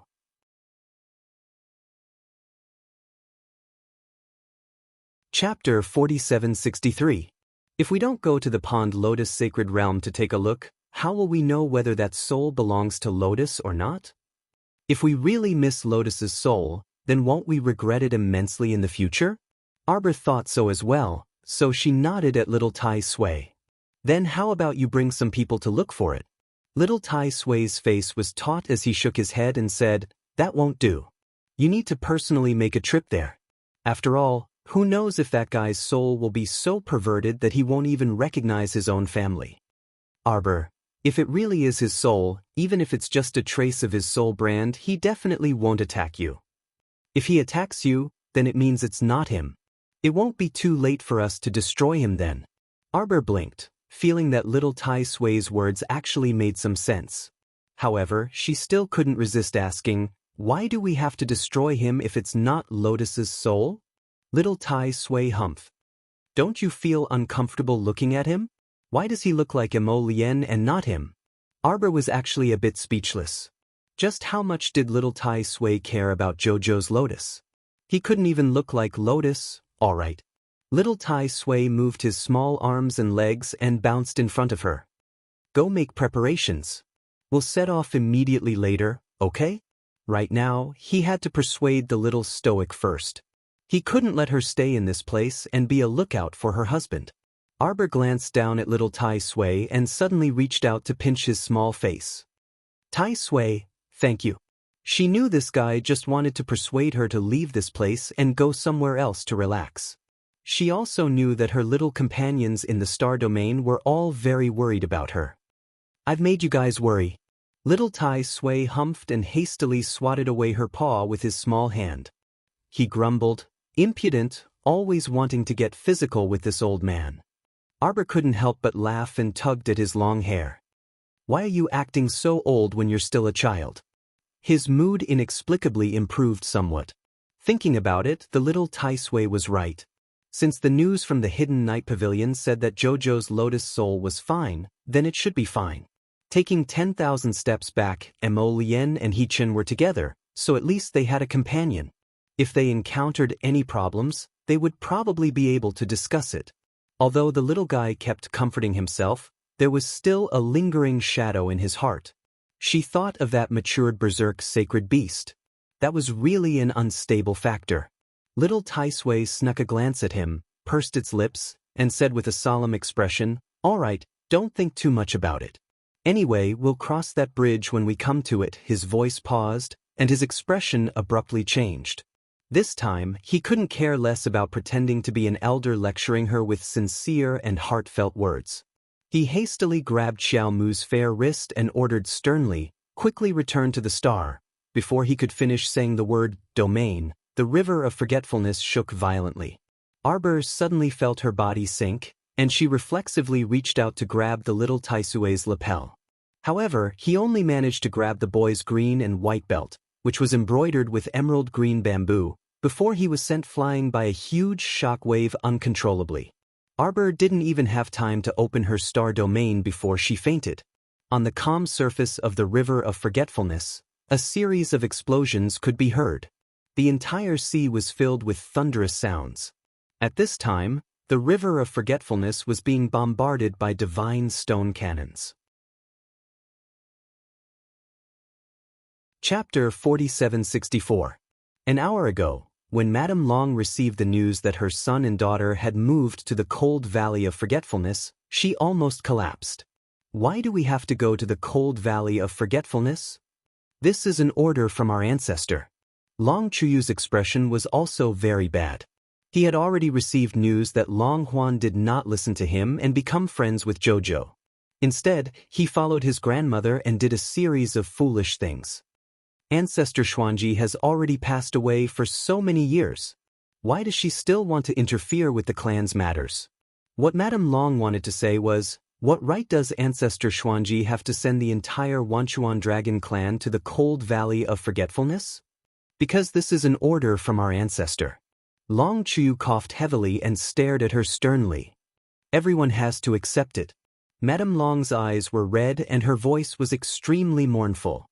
Don't you know what kind of place the cold valley of forgetfulness is? How can anyone live in such a place? How long will it take for us to move there? 100 years. Long Chuyu said indifferently. What? Madame Long's eyes were wide open. Why? Before Long Chuyu could get angry, he heard a loud sound and the entire sea defense barrier above them seemed to ripple slightly under the impact. Through the transparent barrier, Long Chuyu and Madame Long could see countless panicked little fish, wagging their tails and running around in all directions. Deafening explosions continued to ring out. Long Chuyu hurriedly called someone over and asked, "What happened?" "Someone's attacking us. The other clans have sent a distress signal." Long Chuyu's expression was grave. "Who did it?" "We don't know yet. We only see countless god stone cannons bombarding our barrier." Madame Long cried out in panic. "What? How long can the barrier last?" This was no joke. The reason why they were able to live at the bottom of the forgetfulness and even be isolated was because of the barrier. Once the barrier was broken, the seawater outside would definitely pour in. At that time, the entire Forgetfulness clan's land would collapse and the losses would be disastrous. They had just been sent to the cold valley of forgetfulness and were attacked repeatedly. Long Chuyu didn't believe that there was no premeditated plan. But who was it that was able to gather so many divine stone cannons? Long Chuyu took a deep breath and quickly walked outside. "Let's go and take a look." "Arbor, it must be Arbor!" Madame Long angrily shouted. The matriarch just left, and she immediately brought people to attack Wang Chuan. "This little girl is really ruthless." "Shut up!" Long Chuyu glared at her in annoyance. "You usually look like a smart person, but why can't you always be smart at critical moments? How could it be Jojo? She already knows that Ancestor Xuanji of the Dragon Clan banished us all to the forgetful river Cold Valley. Given her character, she would have refuted Ancestor Xuanji's decision on the spot if she did not agree with him. Since she didn't say anything, it means that she has tacitly agreed to our ancestor's decision," Long Chuyu said with a cold voice. "Isn't that perfect?" Madame Long's face was full of hatred. "If we all leave and are banished to the cold valley of forgetfulness, she can take over the magpie's nest and call herself the Great King." "Huh? Who's taking over the magpie's nest?" A cold voice slowly entered Madame Long's ears. Chapter 4765. Long Chuyu and Madame Long were both startled when they saw the handsome young man strolling over with a face as cold as water. Madame Long's expression changed slightly, and she finally couldn't help but say angrily, "It's you." So it was you who brought people with the divine stone cannon to bombard our Wangchuan clan's land? She turned her head and roared at Long Chuyu, "Look at the good son you taught. This little bastard is getting bolder and bolder." Long Chuyu clutched his chest and coughed heavily a few times. His expression was somewhat incredulous as he looked at the young man in front of him with a complicated gaze. Why did you do this?" A trace of alienation and indifference flashed through Ding Yun's eyes, revealing a strange light. "Do I need any special reason to do this?" You hate me, don't you?" Long Chuyu looked at his son with a pained expression, and there seemed to be a flickering light in his eyes. Young Master Ding was too lazy to look at him and said coldly, "You think too highly of yourself. I've never met you since we were young, and only recently did you know of my existence. Do you think I can hate a stranger?" Long Chuyu closed his eyes in pain and said with certainty, "You just hate me." "Whatever you say." Ding Yun waved his hand impatiently. "Men, tie him up." Then, a few disciples of the demonic sect dressed in strange clothes came forward and attacked without any explanation. Madame Long wanted to resist, but she was not Ding Yun's opponent at all. In less than a second, she was bound by the layers of wood spirits that young Master Ding had wrapped around her. Circles of wood vines tied her body like a fried dough twist, tightly wrapping her inside. Madame Long even found it difficult to breathe normally, and her face immediately turned red. Long Chuyu hurriedly said, "Yun, don't do this to your mother. Shut up." Ding Yun unhappily interrupted Long Chuyu's words, and looked at him coldly. "You should take care of yourself first. Good for nothing, sick all over, I don't know what my mother saw in you back then." Long Chuyu looked at his son with a pale face, and opened his mouth, but he was speechless. "Long Yun, you disgraceful little bastard. Long Yun." Young Master Ding muttered these two words playfully. He turned his head to look at Madame Long, who was wrapped in wooden vines. A solid wood spirit whip hit the woman's body. Mrs. Long screamed in pain. Her eyes widened in shock as she stared at young Master Ding in disbelief. It was as if she hadn't expected Ding Yun to be so bold as to openly lay a vicious hand on her, his official mother. "You disobedient and unfilial little bastard, how dare you!" Mrs. Long's exasperated screams came to an abrupt end under another lash of the whip. Young Master Ding looked coldly at the woman in front of him. Suddenly, he smiled like a spring breeze. "Madam, do you think that no one will ever find out about the vicious, heartless, and inhumane things you have done?" Madame Long's eyes narrowed slightly as she subconsciously turned to look at Ding Yun. "Long Yun, what are you talking about?" "Madam, it's better to call me Ding Yun." The man had a vicious smile on his face as he looked coldly at Madame Long. "Did you think that one day you would fall into my hands? It's not that the heavens don't punish you." Chapter 4766. Previously, it was just not the right time. Ding Yun stared coldly at Mrs. Long, and now, it's clearly the right time. A rare trace of panic flashed across Mrs. Long's face. Her gaze followed Ding Yun's raised arm back and forth. She opened her mouth, but seeing that the whip was about to land again, she hurriedly screamed, Long Yun, let's talk things out." The wood spirit whip in Ding Yun's hand unceremoniously whipped the woman's white cheek. Madame Long was shocked and angry. She covered her face with her hands in fear. "If Mrs. Long's memory is bad, I don't mind reminding you again." Ding Yun looked at her coldly. "Madam, it's better to call me Ding Yun. I'm not used to hearing others call me by an unfamiliar name." Mrs. Long's face was distorted. Her eyes were filled with venom as she stared at Ding Yun. "Ding Yun." Ding Yun smiled and nodded. "Madam, if you have anything to ask, just ask." Madame Long gritted her teeth and clenched her teeth, not making a sound. "Since Madam has nothing to say, then let me say it." Long Chuyu was finally able to see some clues. Her son seemed to have come here to settle accounts with Madame Long, but what he didn't understand was that his son had followed Ding Zian since young and never knew his wife. Where did this inexplicable hatred come from? Could it be that Ding Zian often mentioned them in front of his son? Long Chuyu couldn't figure it out. Ding Yun couldn't be bothered to talk nonsense with Mrs. Long. He went straight to the point. Watching your son and daughter go to a barren place like the Forgotten River Cold Valley and not be able to leave the valley for 100 years, isn't this heartbreaking? What are you trying to say? Mrs. Long glared at the man in front of her and shouted, Ding Yun, don't try to get information from me. It's useless. Self-righteous. Young Master Ding smiled coldly at her. What do I need to get information from a dying person like you? If I want to know something, wouldn't it be faster to search your soul? Madame Long trembled and looked up at young Master Ding in shock. The latter smiled at her gently and said, Don't worry, I won't kill you for the time being. There are some things that I want to clarify with you. You're the only one who knows about this. As for whether he would take her life after asking her, that would depend on his mood. Madame Long sneered, Do I have to answer just because you asked?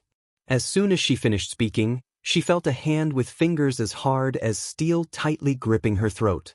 Ding Yun looked at her with a smile, his eyes filled with ruthless coldness. If you don't tell me, you won't even have the chance to see your children one last time. What do you mean? Do you still not understand, madam? Ding Yun looked at her with a cold expression and said, Do you think that I only brought people to encircle and annihilate the remaining old, weak, women and children of your Wangchuan clan?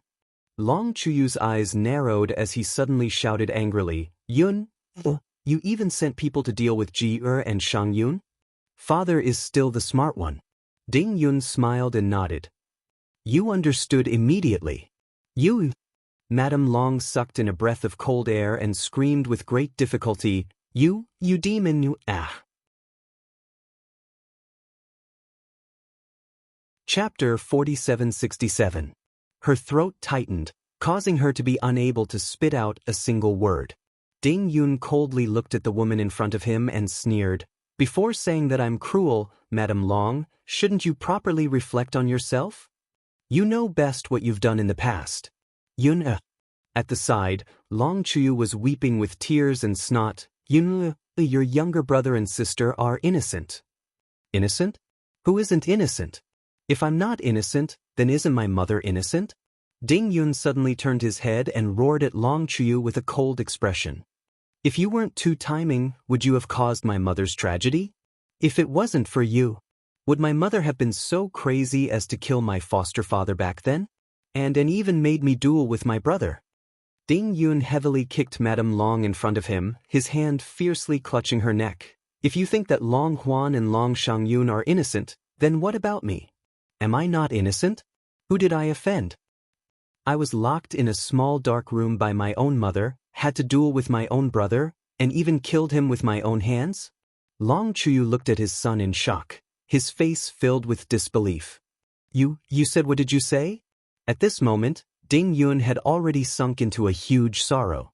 It was as if he was seeing that terrifying scene from more than 10 years ago. At that time, when he pushed open the door of that gloomy and terrifying woodshed, a child pounced on him, kicking and tearing at him. He had no choice. If he didn't kill, others would kill him. At that time, he was only 10 years old. Did he want to die? What could he do if he didn't want to die? His mother left behind a ruthless sentence, saying that there could only be one person who walked out of that dark room alive. Long Chuyu suddenly slumped to the ground and wailed loudly, This isn't real, this isn't real. Cry, cry, cry, you only know how to cry. Other than crying, what else can you do? Ding Yun's face was filled with anger as he angrily said to Long Chuyu, If you weren't indecisive and too timing back then, harming others and yourself, how could Mother have become like this? Mother's mental illness is getting worse and worse. Otherwise, why would she be crazy enough to lock us two brothers in the same room and force us to fight to the death? No, you're not telling the truth, no. Of course, what Yunner said can't be entirely true. A voice full of vicissitudes of life suddenly sounded from outside. Long Chuyu's expression froze, unexpectedly turning his head to look. He saw a woman who looked to be in her 50s. Her cheekbones were thin, and her cheeks were full of wrinkles. She was leaning on a walking stick carved out of ebony wood and slowly walked over. Mrs. Long was wrapped in a pile of vines. She stared at the old woman who walked in with a hint of anger in her eyes. Ding Zian, look at your good son. However, Ding Xian didn't say anything to Madame Long. She didn't even bat an eyelid at her. In the blink of an eye, she looked towards Long Chuyu and said coldly, "Although what Yun'er said is not entirely true, a part of it is." Long Chuyu trembled, almost not daring to look directly into Ding Xian's eyes. He didn't expect that after not seeing her for more than 20 years, when they met again, it would be in such a scene. She was simply so old that he didn't dare to recognize her. Long Chuyu's heart trembled slightly. If they were to walk on the street like this, the two of them would pass each other face to face. Long Chuyu definitely wouldn't recognize that this was Ding Xian herself.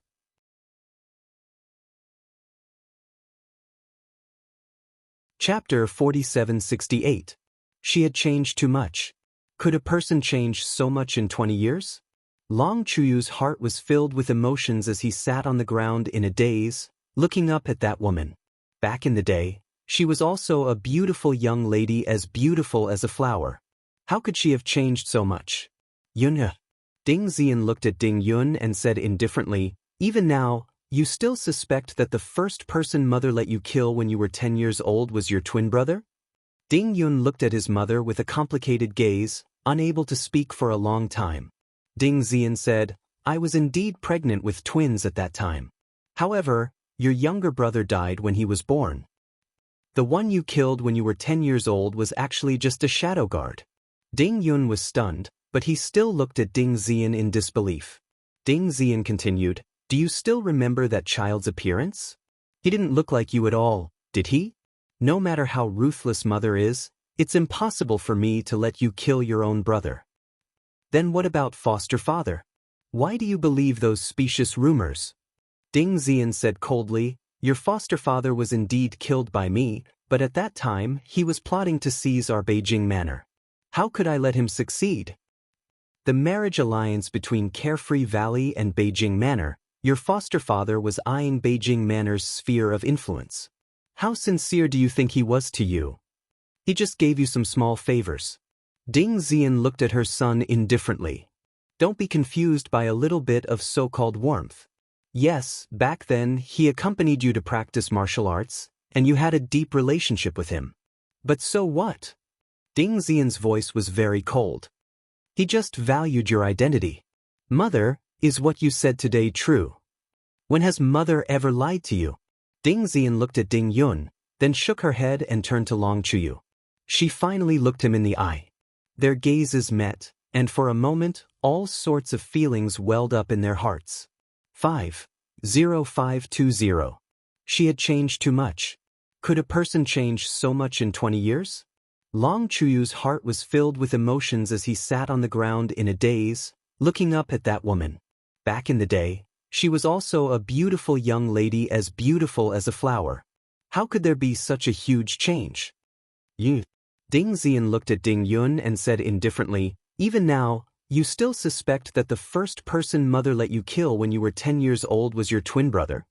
Ding Yun looked at his mother with a complicated gaze, unable to speak for a long time. "However," Ding Xian said, "I was indeed pregnant with twins at that time. However, your younger brother died at birth. The one you killed when you were 10 was just a secret guard." Ding Yun was stunned, but his gaze still looked at Ding Xian in disbelief. Ding Xian continued, "Do you still remember the child's appearance? He doesn't look like you at all, does he? No matter how ruthless I am, I can't let you kill your own brother. What about adoptive father? Why do you believe those specious rumors?" Ding Xian coldly replied, "I was indeed the one who killed your foster father. But he was plotting to seize my Beijing manor, so how could I possibly let him succeed? Carefree Valley and Beijing Manor are connected by marriage. Your foster father is eyeing the sphere of influence of Beijing Manor. How sincere do you think he is to you? It's just some small favors that he usually gives you." Ding Xian glanced at her son indifferently. "Don't be confused by a little bit of so-called warmth. Yes, back then he accompanied you to practice martial arts, so you have a deep relationship with him. But so what?" Ding Xian's voice was extremely cold. "He only values your identity." "Mother, is what you said today true? When has mother ever lied to you?" Ding Xian glanced at Ding Yun, then shook her head and turned to Long Chuyu. She finally looked him in the eye. Their gazes met, and for a moment, all sorts of feelings welled up in their hearts. Chapter 4769. Even if Madame was jealous, it was impossible for her to do such a thing. How could she poison Xian and even harm Yun? Long Chuyu subconsciously shook his head. When his gaze met Ding Xian's, his entire body couldn't help but turn cold. Ding Xian was actually looking at him with such a hateful gaze? Long Chuyu hurriedly turned to look at Ding Yun, as if he wanted to verify something. He looked at his son with pleading eyes. Yun, tell father, is what your mother said true? What love-severing poison, was it really passed to Yun, or through his mother's womb? Ding Yun's gaze coldly swept across his face. So what if I tell you, can you avenge me? Long Chuyu immediately looked like he had suffered a great blow, then turned to look at Madame Long, who was locked in the vines. Madam, why did you do this? You're asking me why I did this? Madame Long shrieked. If I didn't do this, would that bitch Ding Xian have left so willingly? You almost abandoned me for a woman from a lower star field. What else can't I do? Long Chuyu looked at her with a face full of shock. Ding Yun saw this and only felt that it was extremely funny. He felt that his father was really funny. He was clearly the one who had a foot in both boats, wavering left and right to harm others, yet he revealed an expression of, I'm also a victim. It was really comical and laughable. Ding Yun shook his head, too lazy to say anything more to him. He turned and walked to Madame Long's side, then heard Long Chuyu call him mournfully from behind. Yun. Long Chuyu asked with a face full of pain, does the love-severing poison affect you? Ding Yun felt that his father was becoming more and more laughable. He turned and gave him a charitable glance. What do you think? That's the one and only love-severing poison in the world. Do you think it will affect me? I've had poison in my body since I was young. When I was young, the poison would flare up on the 1st and 15th of every month. In order to survive, I had no choice but to fuse with the fire Qilin Fanged snake's poison. It was extremely dangerous. Who could I tell? You think I wanted to fuse with this snake's poison and become a detestable demonic cultivator? I'm doing this to survive. Ding Yun looked at him coldly. Long Chuyu cried out sorrowfully, Father did not know about this, father. Now that you know who the culprit is, will you stand up for me? Can you solve this problem for me? Can you make your wife hand over the antidote to the love-severing poison? Long Chuyu was left speechless by his series of questions. Ding Yun looked at him indifferently as a sneer appeared on his lips. You can't do anything. Brother. Sikong Fuling walked briskly to her side. The people in the front and rear courtyards have all been arrested and there are still more than 200 people left. They are all old, weak, women, and children. I know. Ding Yun nodded. They only received the housewarming notice today. I'm afraid they won't even have time to cry before we take them all down. The remaining old, weak, women and children in the clan would also have to move to the cold valley of the River of Forgetfulness. But to them, the cold valley of the River of Forgetfulness was no different from hell on earth. They might not be able to return alive after going there. Sikong Fuling looked at Madame Long with disdain. Did this woman confess? Did she say how to cure the poison?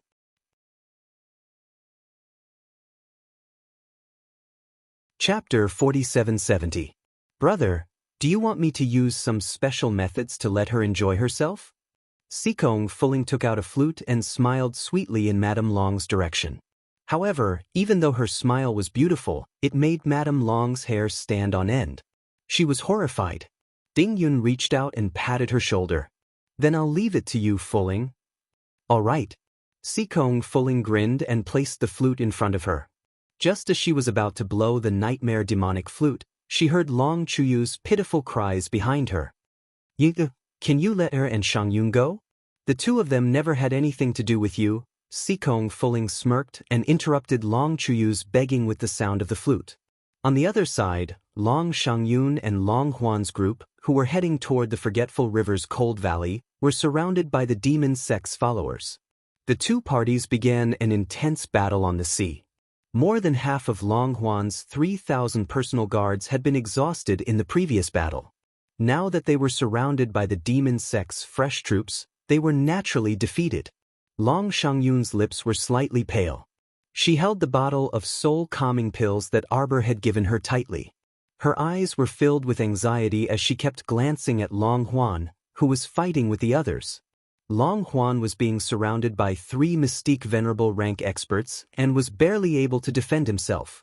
If not for the people from Aohai protecting him with their lives, he would have been captured long ago. Long Shangyun could tell that this group of people was very ruthless. Every strike was fatal to her brother. They did not seem to be out to capture people. They seemed to be out to kill. Long Shangyun's eyes narrowed slightly as she watched one of the men in black slash Long Huan's arm with his saber. "Brother!" The instant Long Shangyun cried out in surprise, 2 or 3 impolite gazes swept towards her face. Seeing those people rushing towards her, Long Shangyun started to panic. Who could she beat in her current state? She would still be captured easily. She could not implicate her brother. With that thought, Long Shangyun immediately got up with difficulty and jumped into the sea, sinking into the water with a splash. Long Huan looked back and hurriedly called out, "Jiang Song, quickly go and take a look." The dragon guard named Jiang Song immediately jumped down with Long Shangyun. At the same time, the entire ship rumbled. A few Mystique Venerable rank cultivators threw divine power orbs onto the ship with cold expressions. Soon, the entire ship was set ablaze. Long Shangyun had just popped her head out when she was blasted out by the shockwaves from the ship. The last thing she saw was Aohai pouncing on her brother and blocking a knife for him. However, in the end, the cold blade still pierced through the elder brother's chest. "Brother!" Long Shangyun's head was hit by the fragments of the ship, and she sank into the water. By the time Ding Yun left Ding Zian, Long Chuyu and the others behind and walked out of the house, the sun had already set in the west. The sunset glow faintly shrouded the horizon, revealing a somewhat dense color. "Look at what you've done." A cold rebuke came from outside the door. Ding Yun looked up and his gaze landed on a man wearing a silver ghost mask who was rushing over. Ding Yun smiled nonchalantly. "Since the hall master is here, let's talk in the side room." "Sect Master Ding, you're being very unkind." Chapter 4771.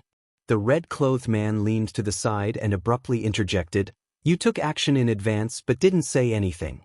How do you expect us to continue cooperating with you?" Cult Master Ding smiled faintly. "Young Master is joking.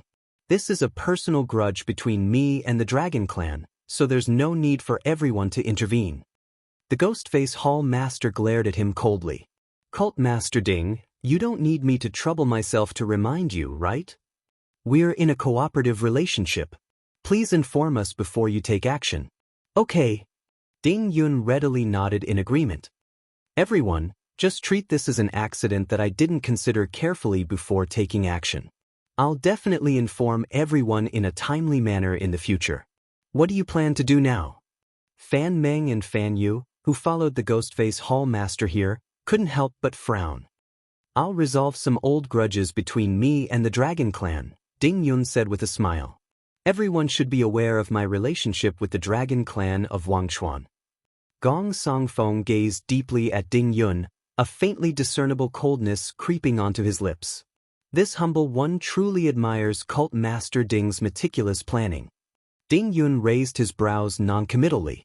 Gong Songfeng was about to speak with a fake smile when he saw several demonic cult disciples rush in.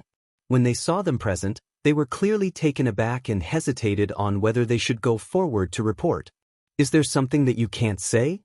Fan Meng said coldly, "Cult Master Ding, you sent people to secretly search for something on the surface of the sea. Are you still trying to hide it from us?" Ding Yun smiled.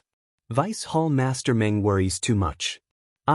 You secretly prepared over 1,000 divine stone cannons to attack the Dragon Clan of Wangchuan.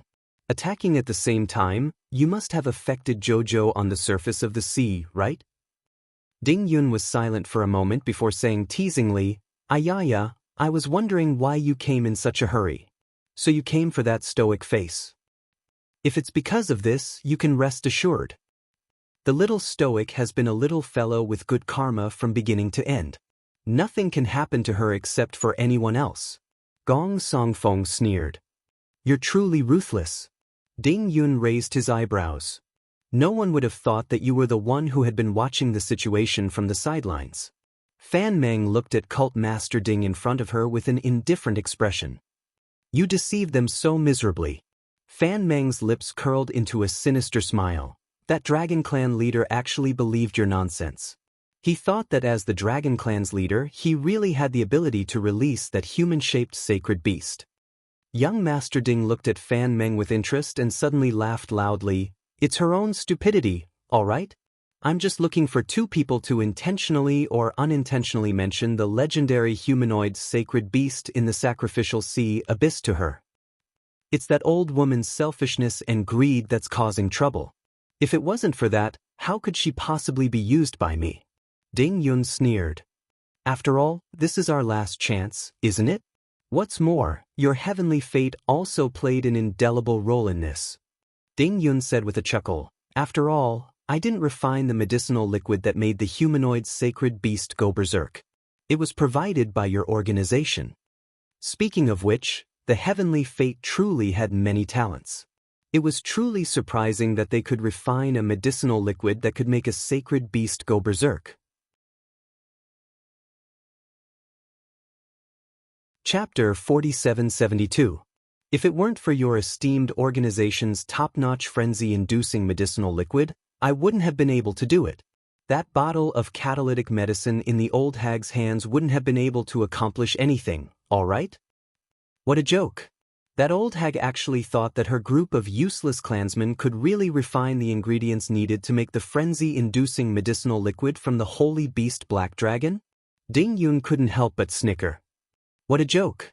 The reason why the frenzy-inducing medicinal liquid in her hands could successfully make that snake-bodied and human-shaped holy beast go berserk was because he secretly replaced the original bottles of useless medicinal liquid for her.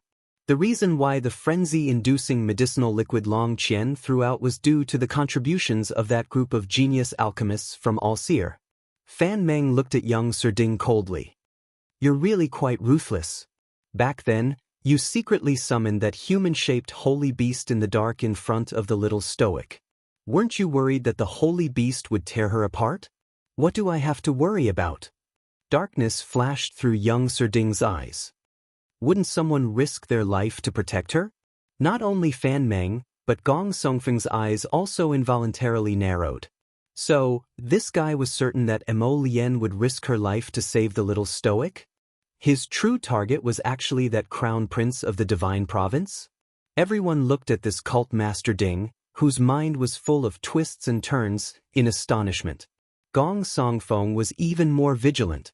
He actually felt like he was asking a tiger for its skin when cooperating with this great cult master who was so adept at scheming. Ding Yun smiled faintly. See, I've told you everything. Then can you tell me where the little stoic went?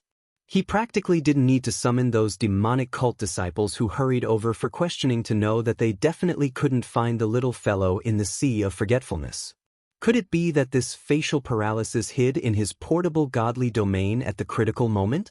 This wasn't impossible, Ding Yun speculated inwardly. Fan Yu shook her head. We searched the surface of the sea but couldn't find any trace of her.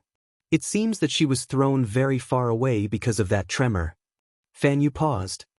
Or perhaps, she returned to her portable divine realm? Ding Yun smiled faintly. I'm guessing that she probably went into hiding. This little guy was as cunning as a fox, slippery and hard to catch. Send people to search everywhere. Cult Master Ding sighed. No one knew where he had run off to. When Arbor regained consciousness, it was probably night time. Because when he opened his eyes, everything before him was pitch black. He hurriedly flipped over and sat up, vigilantly trying to pull out a ferrule from his conscious. However, as soon as he used his divine sense, he felt an incessant pain in his head, and he immediately became vigilant. When the little stoic recalled Master reminding her that she couldn't use her divine conscious for a while, she couldn't help but crease her brows. After groping around in her sleeves, the little stoic expressionlessly took out a bottle of soul-calming pills, poured out a pill, and tossed it into her mouth to chew. His eyes suddenly lit up. This pill was actually tangerine-flavored. It was strangely delicious. The door opened slightly, and she sensed someone approaching in the darkness. The little stoic groped around the low cabinet next to her pillow, casually picked up a bowl, and threw it at the newcomer. Who's sneaking around? That person clearly didn't expect the stoic to be awake and was caught off guard, almost getting hit in the head by the medicine bowl. However, she heard a crisp pop in the darkness, and a candle flame was lit. The little stoic was involuntarily startled when she saw the newcomer. "It's you?"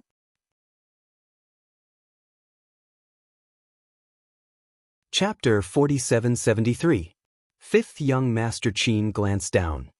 He saw that the bowl of porridge he was holding had now shattered into several pieces and pitifully fell to the ground. There was simply no way to salvage the situation. He couldn't resist lifting his head and glaring at Arbor in a huff. "Why are you so violent, destroying and attacking people at the drop of a hat?" Arbor glanced at him in surprise before casting a wary glance behind him. "Why are you here? Who's outside?" My Qiao, why are you still so unadorably vigilant?" "I'm just passing by." A frivolous voice was heard from outside the door. Arbor knew who the visitor was just by hearing that voice.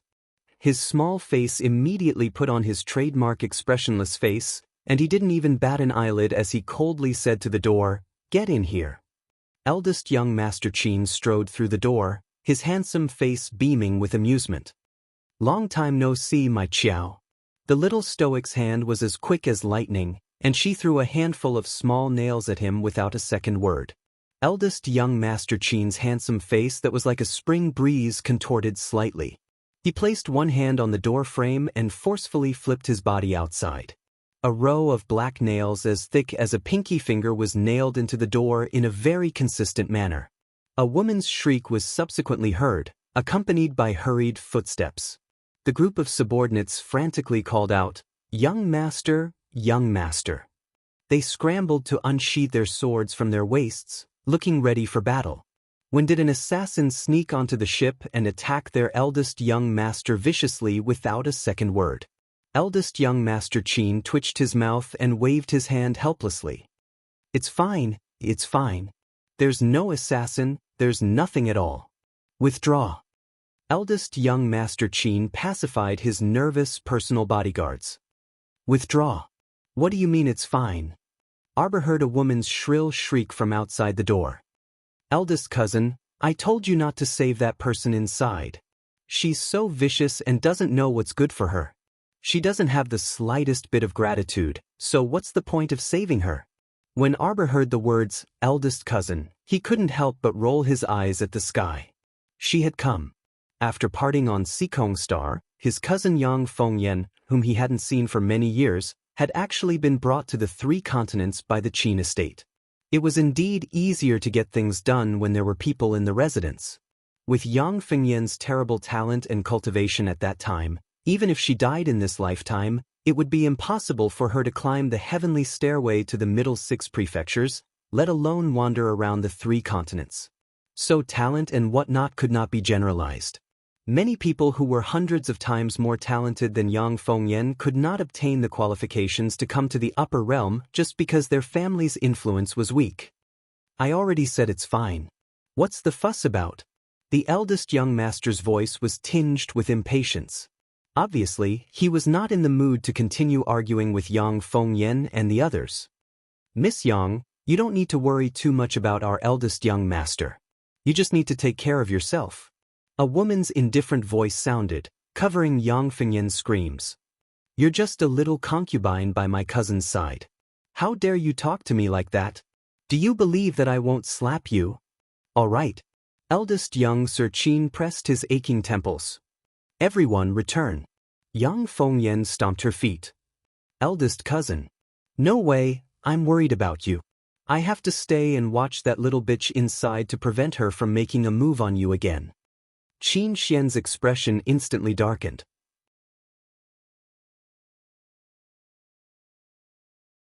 Chapter 4774. Yang Fengyan shrunk her neck and instantly realized that she had said the wrong thing.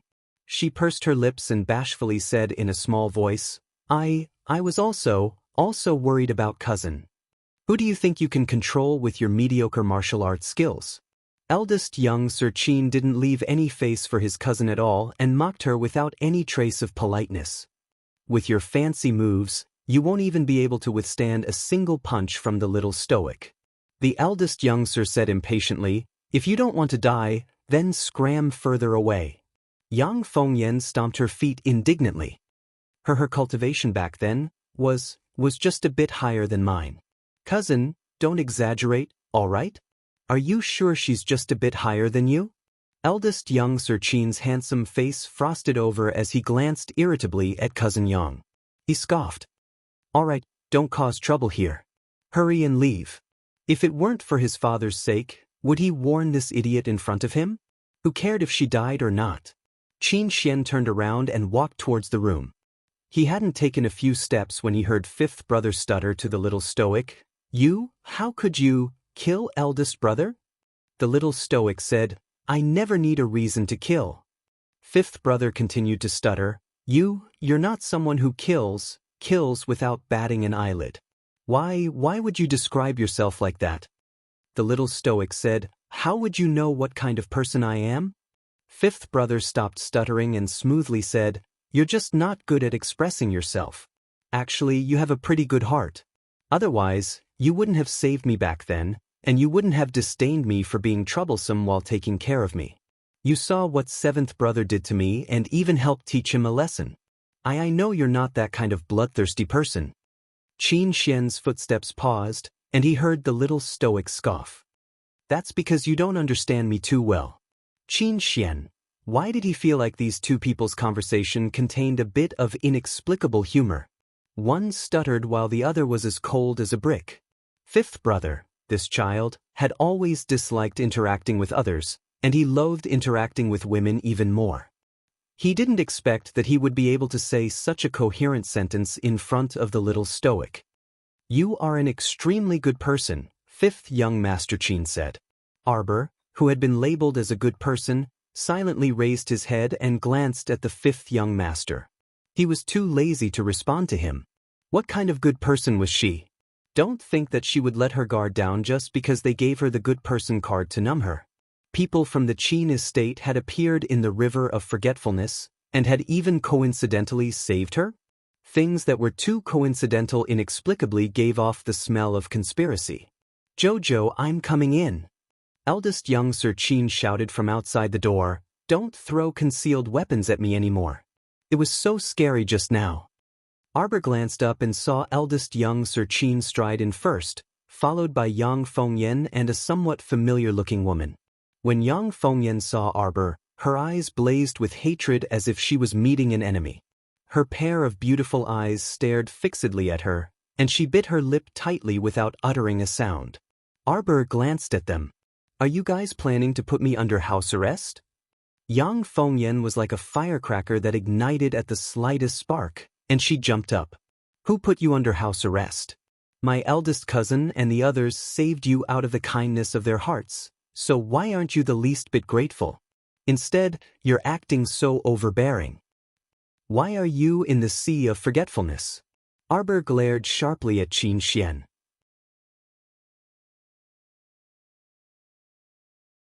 Chapter 4775. Eldest young Sir Qin smiled helplessly. Just as he was about to explain, he heard Yang Fengyan chirping, Woman, you're so unreasonable. Could it be that your family owns this sea of forgetfulness? If you can come, then we can't come?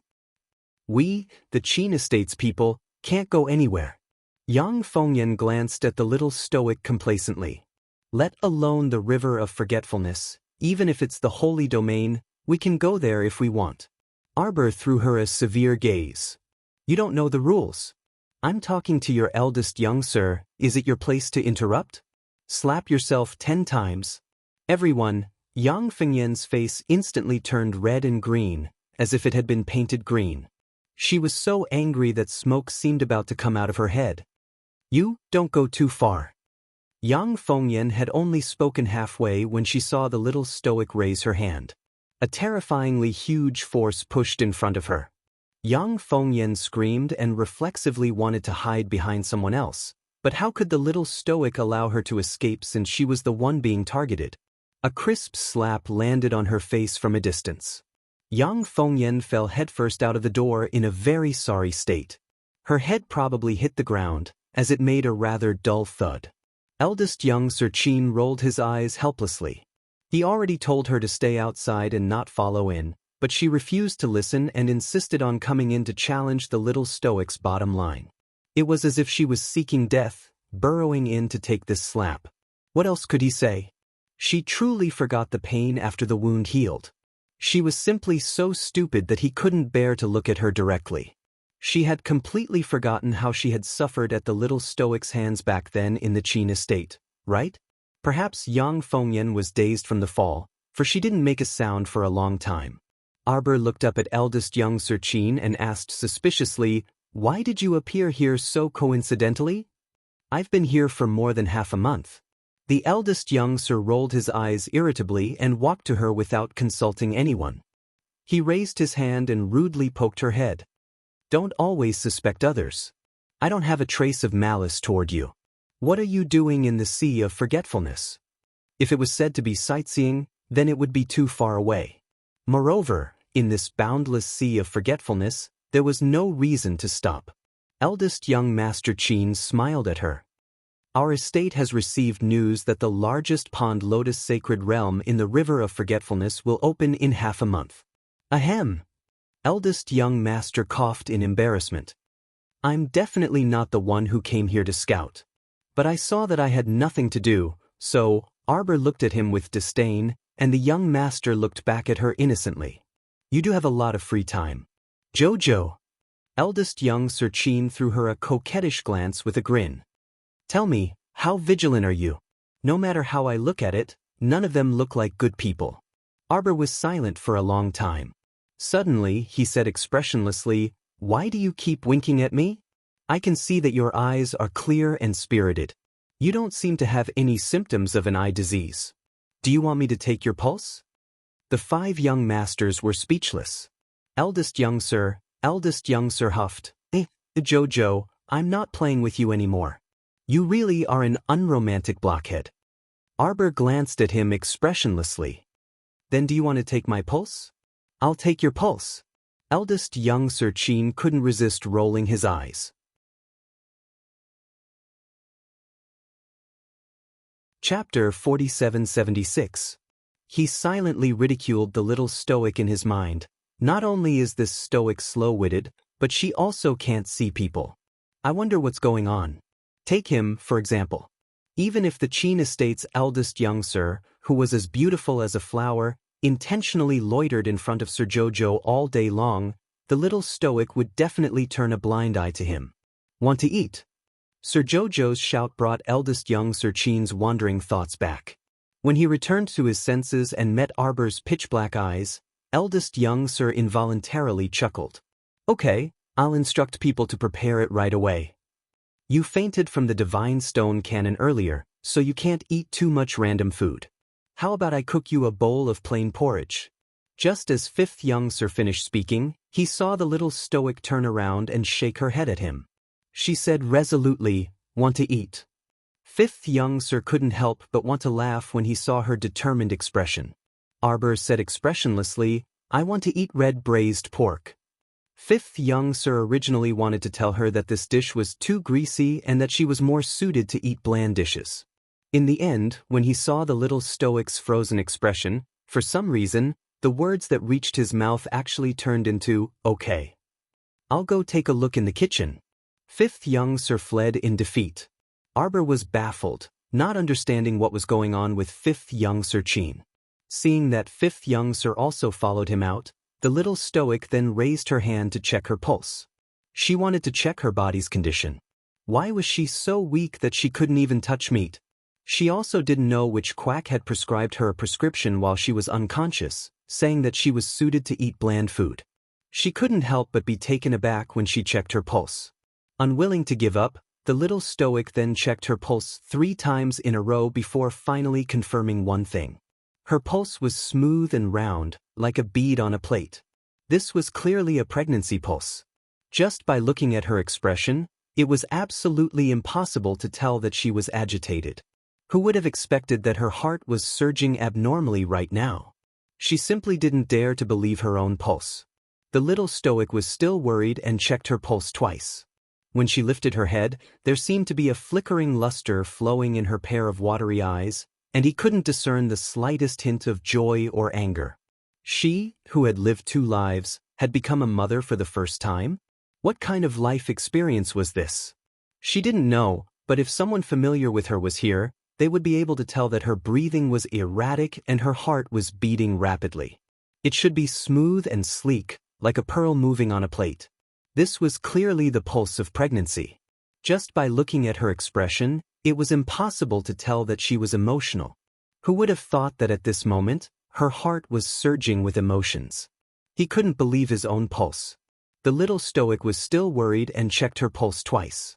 When she lifted her head, there seemed to be a flickering luster flowing in her pair of watery eyes, and he couldn't discern the slightest hint of joy or anger. She, who had lived 2 lives, had become a mother for the first time?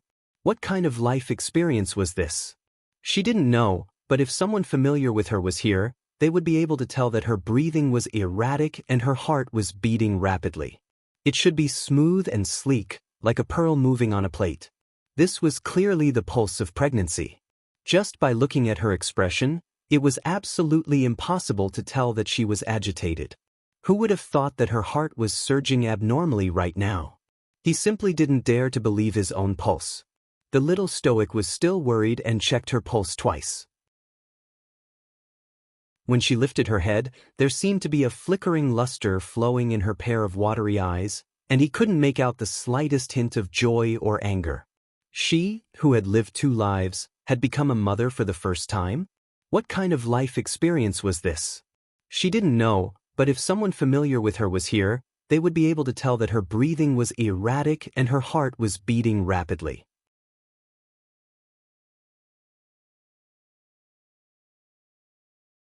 Chapter 4777. He especially did not want to talk to this fellow beside him.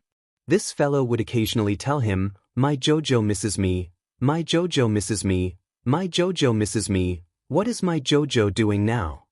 So annoying, so long-winded. Only he had Jojo. How long have we been walking, Peach Blossom? Emolien was extremely bored and asked again after walking for a short distance. The venerable Peach Blossom immortal was speechless. Why did he not want to talk to this fellow for some reason? "It's been 2 days, Hichin replied expressionlessly. In the pitch-black darkness, Emolien did not notice Hichen's foul expression and continued to say casually, "I wonder where that stinky human snake has run off to." In these 2 days, they could sense a trace of his aura from time to time. As they chased after him, they could always notice that the human snake's aura was faintly discernible and somewhat intermittent. That fellow was also a cunning fellow. Knowing that he was injured, he quickly found a place to escape. How could there be such a good thing? Taking advantage of someone's illness to take their life had always been their style. If they did not get rid of him now, when would they? Hichin kicked something round under his feet. It rolled on the ground covered with gravel and stones, making a gurgling sound. In such a dark and silent atmosphere, it seemed a little frightening. Emolien narrowed her eyes and looked over. She spread out her divine perception and caught the object on the ground. It was a human skull. The 2 of them looked at each other in the dark, vigilance rising in their hearts. Could it be that there was still a ferocious beast hiding in the darkness ahead? The further they went, the more grotesquely shaped heads they saw. If they were not careful, they might even step on them. Hichin and Emolien looked at each other again, a trace of suspicion slipping through their hearts at the same time. Did that humanoid divine beast have such a big appetite? Other than human skulls, there were also many animal skeletons on the ground. Could it be that the humanoid divine beast had been silent underground for many years and felt especially hungry once it was released, so it ate a sumptuous dinner? Such a ferocious thing must not be allowed to remain in this world. The 2 of them chased for a while before 7th Yen suddenly came out of Emolien's sacred beast space and said with a serious expression, "Master, I can feel it. But it's not far ahead." As soon as the 7th Yen finished speaking, he took the lead and dashed toward the source of the aura. As they got closer, they saw that the human-shaped snake beast had its back facing them. Its snake tail was slowly slithering on the ground. 7th Yen stopped in his tracks. He turned around and secretly said to his master, "Master, I'll go and ambush him. I'll buy you some time." Lien was stunned.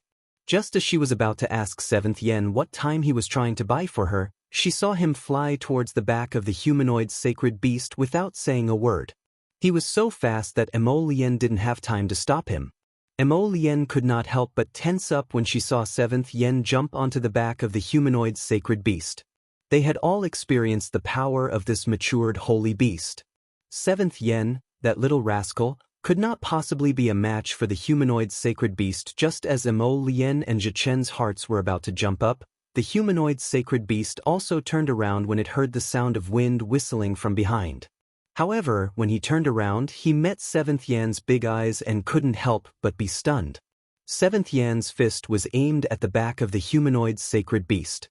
That fellow suddenly turned his head and looked at the two of them. "What are you doing?"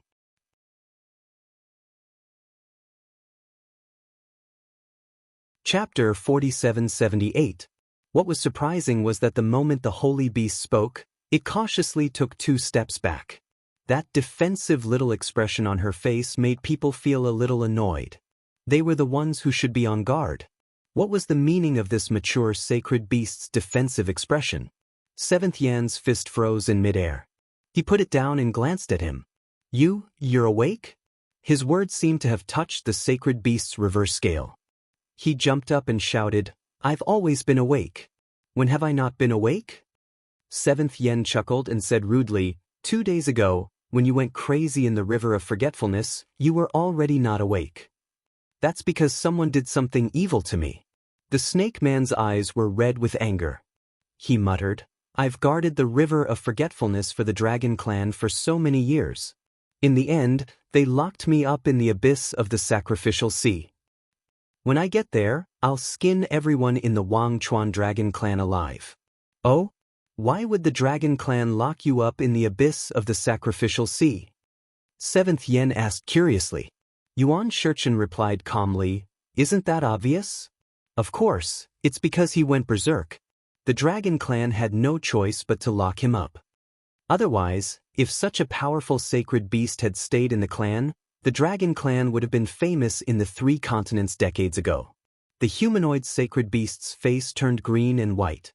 He turned and shouted at Yuan Shurchen, "What the hell do you know? I went berserk because I had no choice." Unlike this time, he had been driven mad by someone with ulterior motives, causing him to lose his mind and become a knife in someone else's hand. Lien said expressionlessly, "Since you've been in the abyss of the sacrificial sea for so long, you should be very familiar with the surroundings. Where is this place? Is there another path in front?" The humanoid sacred beast rolled his eyes at him. "I've been sleeping in the abyss of the sacrificial sea for many years. I was woken up a few days ago. What do you think I know?" Yuan Shurchen and Lien looked at him with disdain. "What's the use of having you?" He didn't even know how to use it, let alone its other effects. The two of them exchanged a few words with him and realized that the holy beast's mind had indeed cleared up. Now, in that pair of faint glazed eyes, other than a hint of alienation and indifference, there was also a trace of confusion. Their gazes fell on his hand, and only then did they realize that this fellow was holding a beast bone in his hand. He actually looked at them with a somewhat comical expression. Ma Shurchen immediately pulled Lien's sleeve warily. The latter hurriedly moved closer to him and stared at the holy beast warily. 7th Yen snatched the beast bone from his hand. "What are you trying to do? I'm warning you, don't think you can beat us just because you're clear-headed." The humanoid sacred beast was very angry.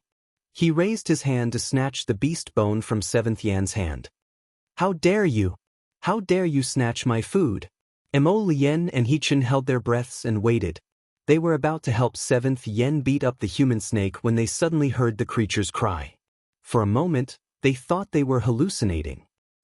Something didn't feel right. Shouldn't the humanoid sacred beast rush up and fight with 7th Yen in a fit of rage? Why did he say something so strange? An idea occurred to Hichin. He glanced at the beast bone and poked Emolien's arm. Don't tell me this fellow wants to roast some meat?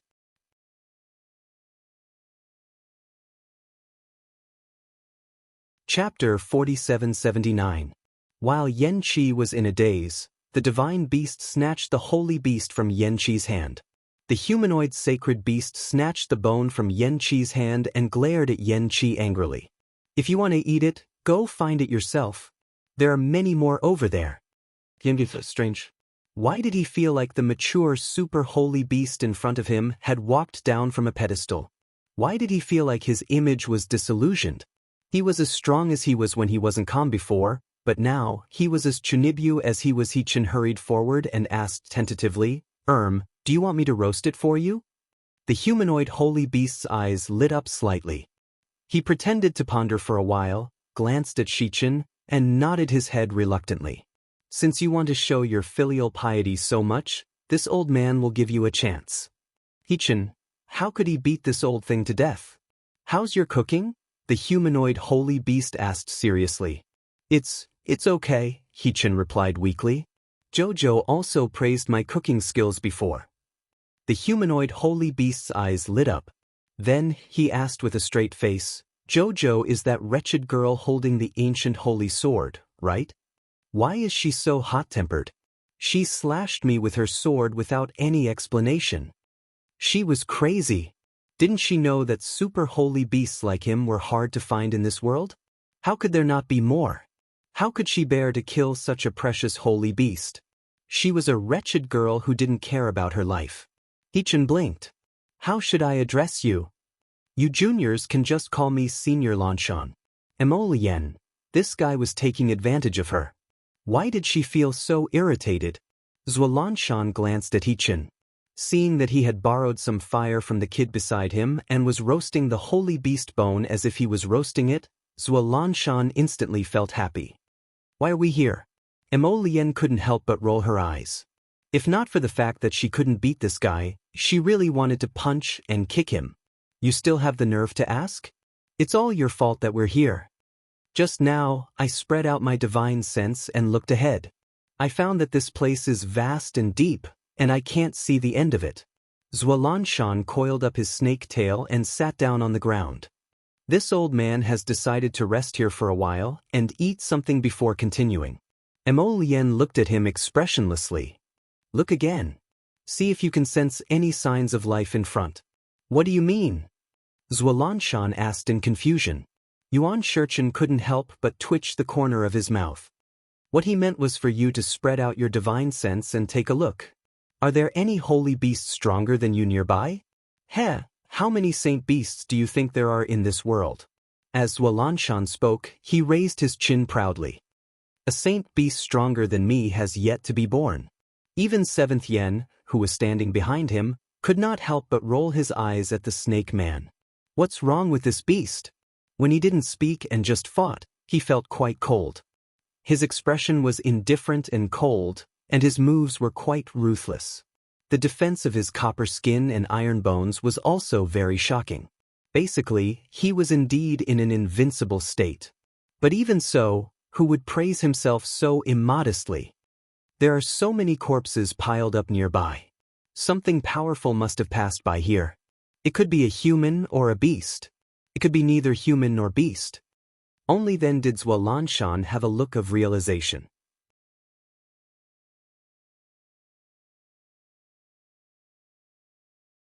Chapter 4780. Oh, that's fine too. After this old man is full, this old man will use my divine perception to check if there are any dangers in the surroundings. After a few words, Zhualanshan's gaze was completely attracted by the fragrant roasted beast bones in Shurchen's hands. There was a large piece of meat wrapped around the beast bones, and it was indeed enough for a normal person to eat. But this was a mature sacred beast, so how could such a small piece of meat be enough to fill the gaps between his teeth? Hence, Shurchen roasted 11 pieces of beast bones consecutively for this fellow before he was finally full.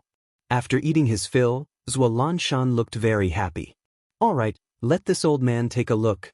His voice suddenly paused and his ears twitched.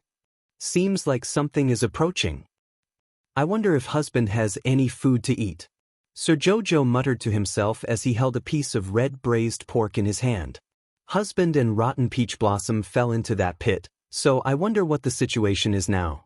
No matter what, I still have to wait at the entrance of the sacrificial sea's abyss.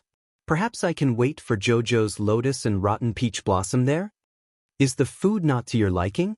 The fifth young master's gentle voice sounded in her ears. Arbor returned to his senses and expressionlessly glanced at fifth young master Qin. He shook his head and set down his bowl and chopsticks in passing. I'm full. You didn't eat much. And it's enough. It was fine as long as there was enough nutrition. From now on, she had to take better care of her body and protect herself and the baby. I wonder what the baby looks like. It wouldn't be good if it looked like her and had a paralyzed face. It was better to look like Lotus. When Jojo's lotus casually smiled at others, it really looked like a mountain flower in full bloom. No good, that wasn't good either. It was too ostentatious. Jojo's lotus couldn't casually smile at others. Forget it, there was no need to think so much. The top priority was to leave this place first. Although eldest Qin saved her, she just wasn't willing to have anything to do with the Qin estate's people. Forget it. He saved her, so she had to express her gratitude. After a while, she would go to the storage talisman to take a look. If there were any pills suitable for fifth Qin, she would just gift them to him on the other end. Xiao Mu's thoughts were hazy, and her thoughts were in a mess. On the other side, fifth young master Qin called out to her weakly several times, but he didn't receive any response. She couldn't help but look at her curiously. Miss Qiao? Zhou. Arbor suddenly came back to his senses and looked at him. Oh, it's nothing. It wasn't very polite for her to completely let her mind wander when other people were talking to her. Xiao Mu nodded at the fifth young master before asking absent-mindedly, Have you been feeling better recently? Yes, much better. When eldest young Sir Qin walked in, he heard the fifth young Sir stuttering as he conversed with the little stoic. Jojo, we've gathered first-hand information on Forgetchuan. Do you want to hear it? Arbor raised a brow. Could it be that the huge explosion on the surface of the sea earlier was because something happened to the Forgetchuan Dragon Clan's land? Did someone assemble many divine stone cannons to attack the Forgetchuan clan's land? But didn't Long Huan and Long Shangyun already leave the Forgetchuan clan's land? Why were these people attacking Forgetchuan again? It was the demonic cult's cult master, Ding Yun, who gathered people and launched an all-out attack on the Forgetchuan clan's land. Eldest young Sir Qin smiled at her. It's really lively. Arbor couldn't help but be startled. How's Forgetchuan?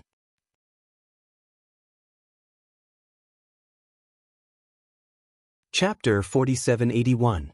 We received news that the demonic sect's young master Ding not only led people to surround the Wangchuan clan, but also captured Long Chuyu and his wife.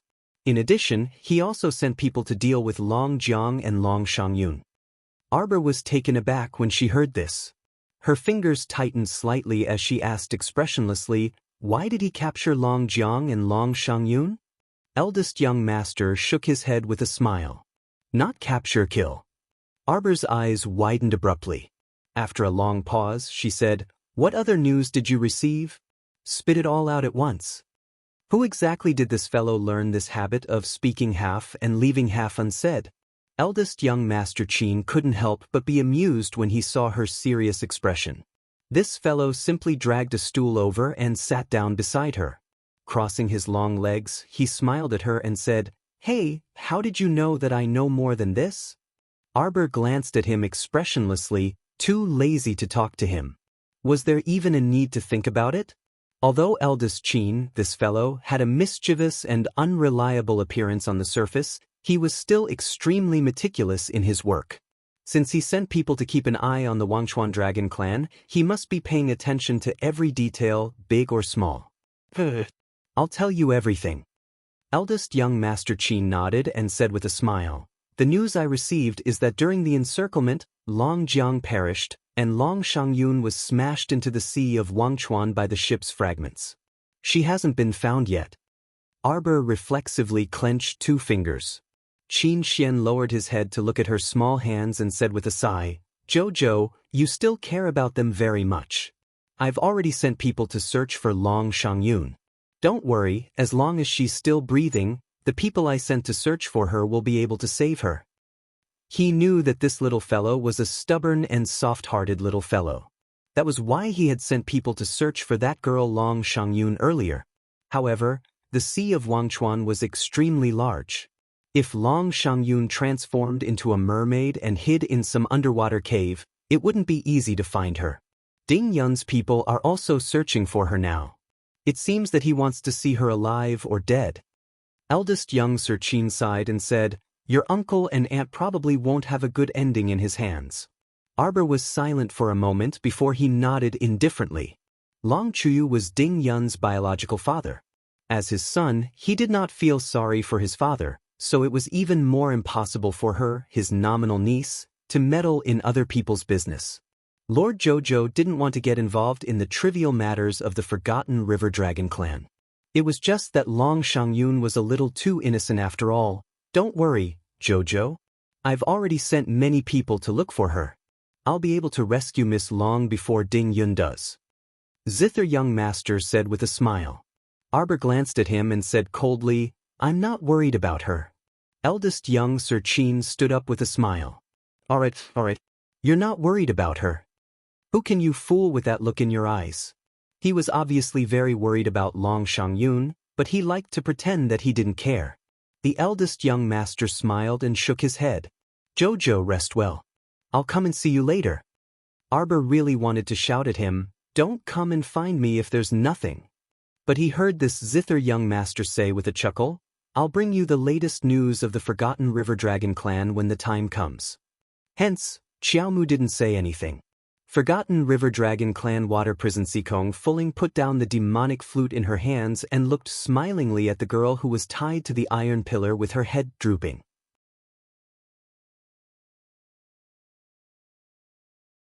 Chapter 4782. This woman had been hanging from the iron pillar in this position for more than 6 to 10 hours. She had been in this half-dead state the entire time. Sikong Fuling reached out and snapped her fingers. Immediately, the jingling sound of pendants could be heard. Two beautiful women with half of their jade arms exposed and dressed in colorful silk walked in while dragging a wooden barrel.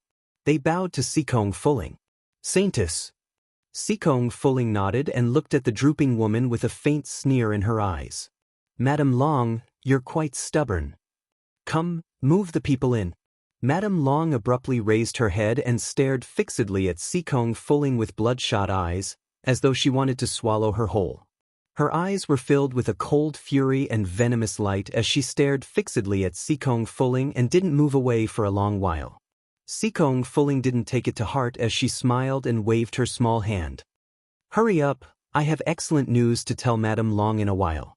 The two beautiful women walked up with graceful expressions and unlocked the iron chains on Madame Long's body. They pulled her down from the iron pillar and dragged her to the large wooden barrel. As soon as the wooden barrel's lid was opened, a layer of chill rushed over. Madame Long shuddered unexpectedly as she looked up at Sikong Fuling with a look of disbelief. What are you doing?" Madame Long's voice was filled with uncontrollable fear and despair. I want to see Chuyu, I want to see Ding Yun's father. I think Madame Long still hasn't figured out what your current status is." Sikong Fuling smiled at her. That smile was so cold and terrifying that Madame Long couldn't help but shudder violently. "Do you understand that you're a prisoner now? A prisoner of my demonic sect." Sikong Fuling smiled coldly at her. "You don't have the right to ask for this and that, Madame Long." Madame Long shuddered all over. Don't be fooled by the two maidservants who were holding her up because they were very strong. It didn't take much effort for them to drag her to the wooden barrel. Mrs. Long shook her head again and again.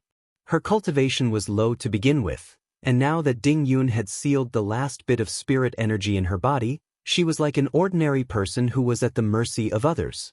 She couldn't resist at all. The two maids dragged Madame Long and roughly lifted her up, throwing her into the bucket. Two pairs of hands pressed down on her shoulders, forcing her to sink deeper into the bucket. Her legs sank into a pile of bone-chilling ice.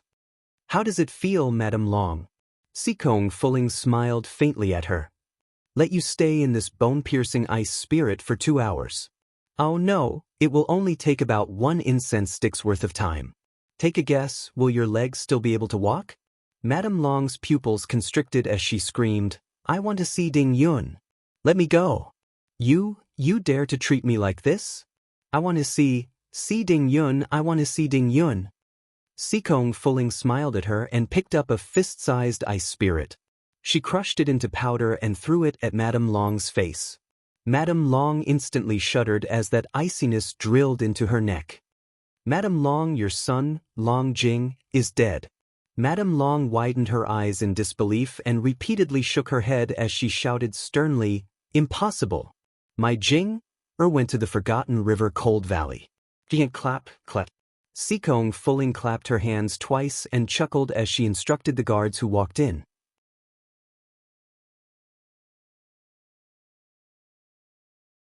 Chapter 4783.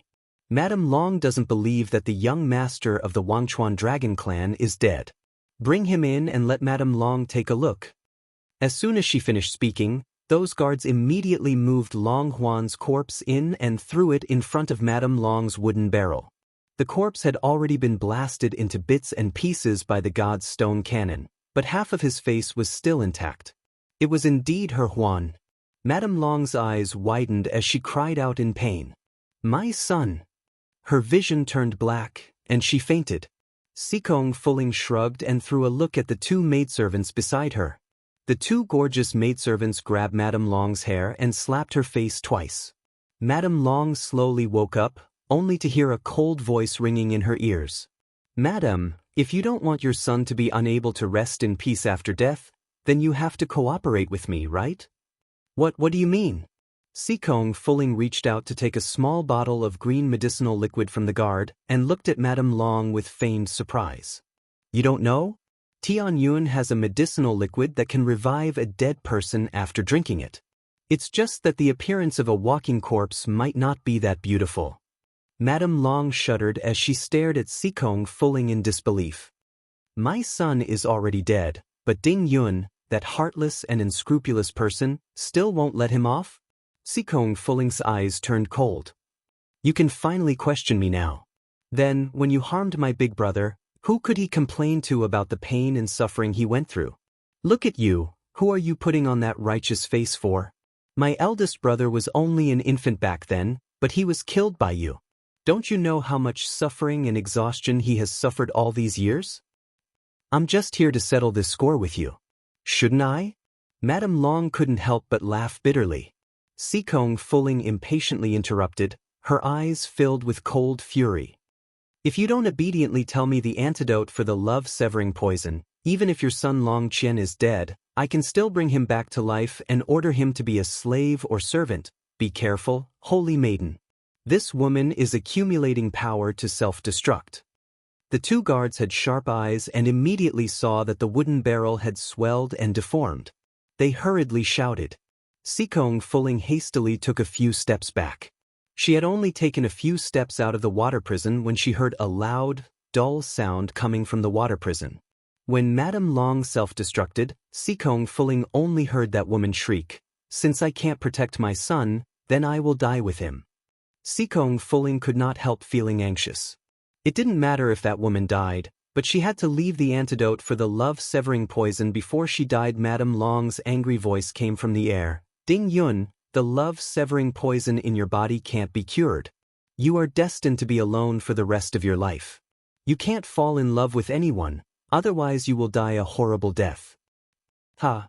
The madam finally ended the farce with a series of crazy laughter. When the tremors subsided a little, Sikong Fuling hurriedly rushed into the water prison again, only to see that the prison was littered with rubble and Madame Long and Long Huan were nowhere to be seen. The 2 of them had been at the center of the explosion, and with Madame Long's explosion, they should have disappeared. Only a small pile of bone fragments was left on the ground, with smoke and dust billowing in the middle. Sikong Fuling's expression changed, and she held her breath.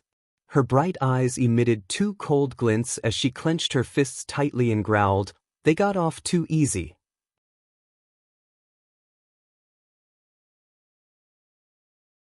Chapter 4784. Arbor liked to check her pulse now that she was free, and she checked her pulse more than 3 times a day. Later on, she felt that she was truly too nervous, which was detrimental to her mother and fetus's physical and mental health, so she simply took out a medical book and calmed her mind while reading. It was late yesterday, so eldest Chin didn't come over to disturb her again. She slept quite well last night and casually ate some plain porridge and side dishes. It was almost noon now, but Arbor still didn't see any trace of eldest young Sir Chin, so she couldn't help but be curious. Could it be that some unforeseen event happened at the River of Forgetfulness? Although Arbor said she wasn't worried, she was still worried about Long Shangyun's safety. This little lady was even younger than her, and her family circumstances had suddenly changed, so she didn't know where she had drifted off to. "It's fine if I bring the things in. You may withdraw." An arrogant voice came from outside the door. "Miss Yang." The 2 maidservants' delicate voices rang out one after the other. "The young sir has ordered that no one is allowed to casually disturb the honored guest inside." Yang Fengyan glared and stomped her leg. "What? You dare to disobey me? Don't forget, I'm the Chin estate's cousin, miss. Be careful or you'll have to bear the consequences." The 2 maidservants looked at each other in dismay, simultaneously thunderstruck by this cousin miss. How should they put it? This cousin miss was indeed their Chin estate's cousin miss, but her relationship with the Chin estate's main family was very distant. She was only a woman from a branch family in the lower star domain. If the young sir hadn't stayed in the lower star domain all this time, how could he have gotten involved with this country bumpkin woman? One of the maidservants pursed her lips and secretly winked at the other maidservant, hinting for her to look at Yang Fengyan's arrogant face. It was truly laughable. She was merely a woman from a branch family. She was lucky enough to get involved with a young sir and thought she was someone important. After being brought to the main family, she didn't lead a good life. Every day she would throw, hit, and drink at them, the servants. Just looking at her was detestable. "Move aside." Yang Fengyan went up and pushed that maidservant, directly squeezing between the 2 of them. She even snatched the tray from a maidservant's hands and walked in with a plate of food. She heavily threw the food on the table in front of the little stoic. Clang, clang, clang, clang. A series of sounds rang out. The originally perfectly covered bowls were all thrown askew by her, and the soup inside spilled out. "Tell me, what will it take for you to scram from our Chin estate's boat? How much do you want before you leave?" Yang Fengyan crossed her legs and sat down in front of Arbor. She took out a soul coin card and slapped it in front of Arbor. She looked at her coldly and said, "Don't you love money as much as your life? Here are 5 million spirit coins. Take them. Take them away. Take them all away." Arbor's expression turned gloomy when he saw the soup spill out. At this moment he saw Yang Fengyan throw a spirit coin card in front of him. He stretched out his hand and put the spirit coin card in his pocket. He stood up and punched Yang Fengyan's big face. The 2 maidservants were speechless. Why did it feel like this stoic-faced little lady didn't play by the rules? He felt that he had been insulted. He could have just treated Miss Biao, but why did he really put that spirit coin card in his pocket? He took someone else's money and punched them in the face without a second word. What kind of trick was this? Arbor wasn't satisfied with one punch. He directly flew up and grabbed Yang Fengyan's braid, flipping her and her stool to the ground.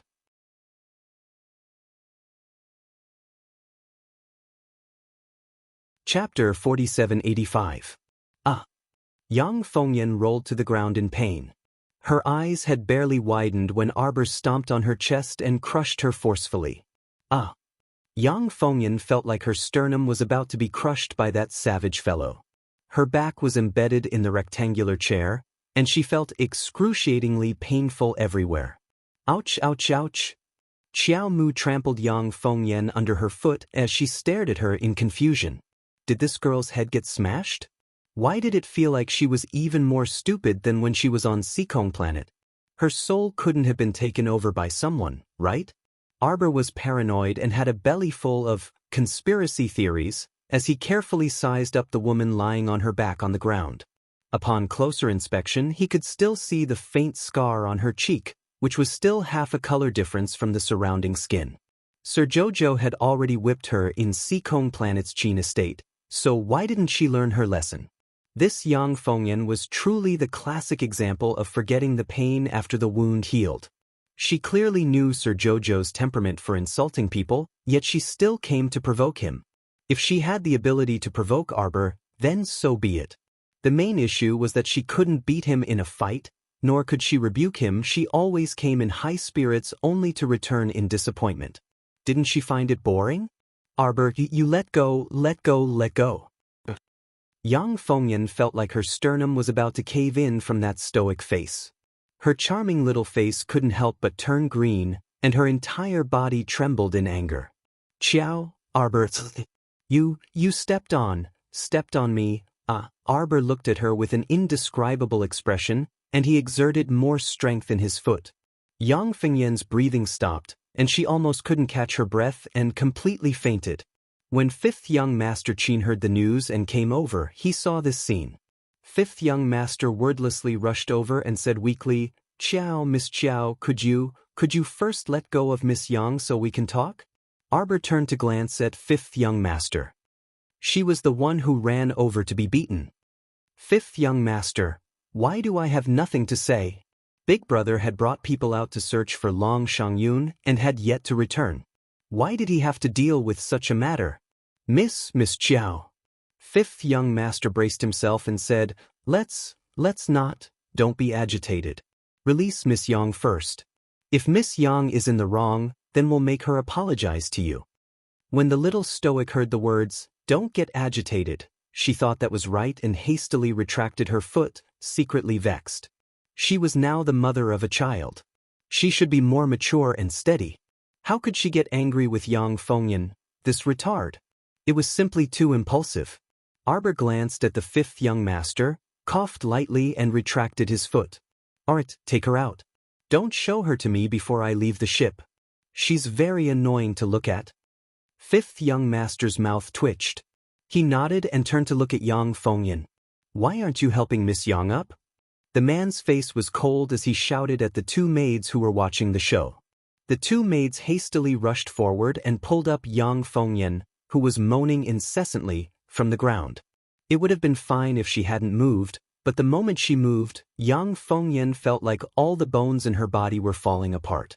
She felt uncomfortable everywhere, and it hurt so much that her eyebrows twitched. "Arbor!" Yang Fengyan shrieked.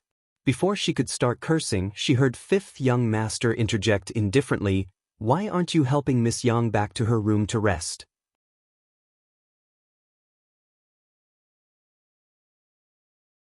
Chapter 4786. The two servant girls looked at each other and hurriedly reached out to support Yang Fengyan, intending to drag her out. However, Yang Fengyan was unwilling. She struggled hard but failed to break free from the two servant girls' arms. She stared at Fifth Young Master with eyes full of grievance and hatred. "Fifth brother, you have to stand up for me. Where's eldest cousin? I want to see eldest cousin. This Qiao Mu is simply going too far. Look at how she slapped my face. Just now, she stepped on my chest as if she wanted to break my bones." Arbor looked at her in confusion. Before this woman could continue to complain, he couldn't help but interrupt. "Didn't you want me to step on you?" This strange woman not only had a bad brain, but her memory was even worse. "When did I say such a thing?"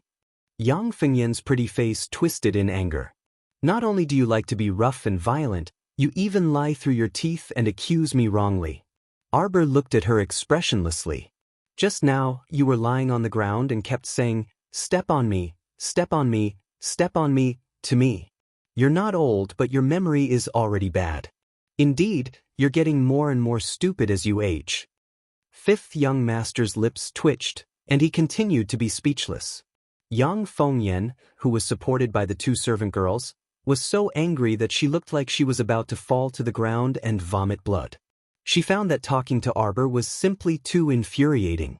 She wanted to turn into a wisp of smoke and fly into the sky. "Did I ask you to step on me? I was just asking a question, all right? I mean you dare to step on me." When Arbor heard this, he looked at Yang Fengyan with an increasingly strange gaze. "What a load of nonsense. I've already stepped on you, And you're still asking me if I dare? If it weren't for her baby, she would have given him another kick to prove whether she dared or not. Calm down, calm down. She was the mother of the baby. She couldn't be so impulsive in the future. She had to think about the baby. Yes, think about it more. She was someone with a baby. Arbor took 2 deep breaths to calm himself down. He stretched out his hand and spread his fingers. His face was expressionless as he said, "Forget it. I don't want to argue with you. Besides, you're just a patient. I can't be too calculative with you." Yang Fengyan was so angry that her face contorted several times. Her intuition told her that if she questioned the little stoic about her illness, she would definitely receive a very irritating answer. Arbor turned to look at 5th young master and shouted without hesitation, "Hurry up and take her back. I don't want to see her in front of me for the next few days." Yang Fengyan turned around and called out pitifully, "5th brother." 2 drops of tears rolled down his cheeks. "5th brother, you just watched as I was humiliated like this." Yang Fengyan said with an aggrieved expression, "I want to find eldest cousin and ask him to give me justice." 5th young Sir Chin's face darkened impatiently. "Why are you so nosy? If you're waiting for eldest brother, then wait on the deck. What did you come here for?" She clearly knew that this stoic wasn't someone to be trifled with, yet she still insisted on coming here to humiliate herself. If this wasn't stupidity, then what was? Yang Fengyan stomped her foot hatefully. She pointed at Arbor and shrieked, "She stole my 5 million spirit coin card." Arbor shook his head. "I didn't steal it." Then, with a serious face, he continued, "You're the one who delivered yourself to me."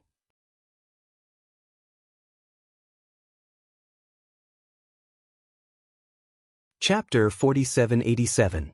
5th young Master Qin looked coldly at Yang Fengyan. "I will inform eldest brother of everything you did today, no matter how big or small. If you dare to cause trouble again, I will send people to deport you back to the Seekong planet branch family." The 5th young master said icily, "Think it over." Yang Fengyan's eyes bulged in shock, simply not daring to believe her own ears. 5th brother actually said he was going to deport her back to the lower star domain? On what basis? Yang Fengyan glared hatefully at Arbor with her beautiful eyes before turning around and dashing out in a fit of anger and impatience. 5th young Master Qin turned around and said to the little stoic, "Miss Chiao, you can stay here at ease. I will send people to supervise Miss Yang and prevent her from coming near and bothering you again." The little stoic naturally wasn't too reassured. Once she had the chance, she naturally had to stay as far away from the Qin estate as possible. At noon, Qin Xian, who had finished patrolling the sea, returned to the ship with a merman riddled with wounds. He brought the merman in front of Arbor. Arbor frowned and stared at him for a while. He vaguely remembered that this person seemed to be called Jiang Song, one of Long Qian's personal guards. The reason why the little stoic remembered a minor character like Jiang Song was that her memory was a bit deep last time. When they were playing horse games with Long Qian and Long Shangyun on the ship, this personal guard named Jiang Song was forced to fill in the spot because they were missing a member. In the end, he lost until he cried for his parents and nearly fainted completely due to chest tightness and dizziness. Jiang Song, this royal guard, gave her a bit of a deep impression. No wonder she could recognize this guy at a glance. When Jiang Song saw Arbor, it was as if he had seen a relative he hadn't seen in 800 years. He threw himself at him while bawling, wiping his tears as he shouted, "Crown Princess! Crown Princess! Hurry and send people to save our miss." "Where is your miss?" "Miss fell into the sea of forgetfulness, so I lost track of her." "Arbor, you've been following Long Shangyun all this time, but now you've lost track of her. She's not a living immortal who knows how to calculate. Naturally, she wouldn't know where Long Shangyun went. Furthermore, the river of forgetfulness was so big. If she were to go there alone, it would be like looking for a needle in a haystack. Unless she stepped on some dog shit luck, it would be impossible to find Long Shangyun in a short period of time." Arbor raised his head and met the young master's smiling eyes. "Oh, I went out to sea today and only found this delirious kid nearby. Jojo, just ignore him. Look at him, his words are all jumbled up and illogical. I don't know if his head was injured in the explosion. Men, send him down to rest. Crown Princess, you must help our miss, Crown Princess. Arbor looked at Jiang Song's back thoughtfully. Yang Fengyan came to find trouble with you today? The young master walked closer and sat down at the table with a chuckle, pointing at the seat opposite him.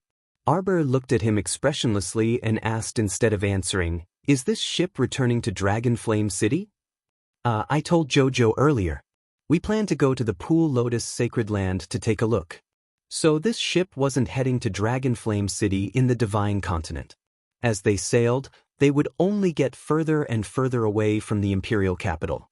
Arbor looked at the young master thoughtfully and asked tentatively, "What if I want to leave?"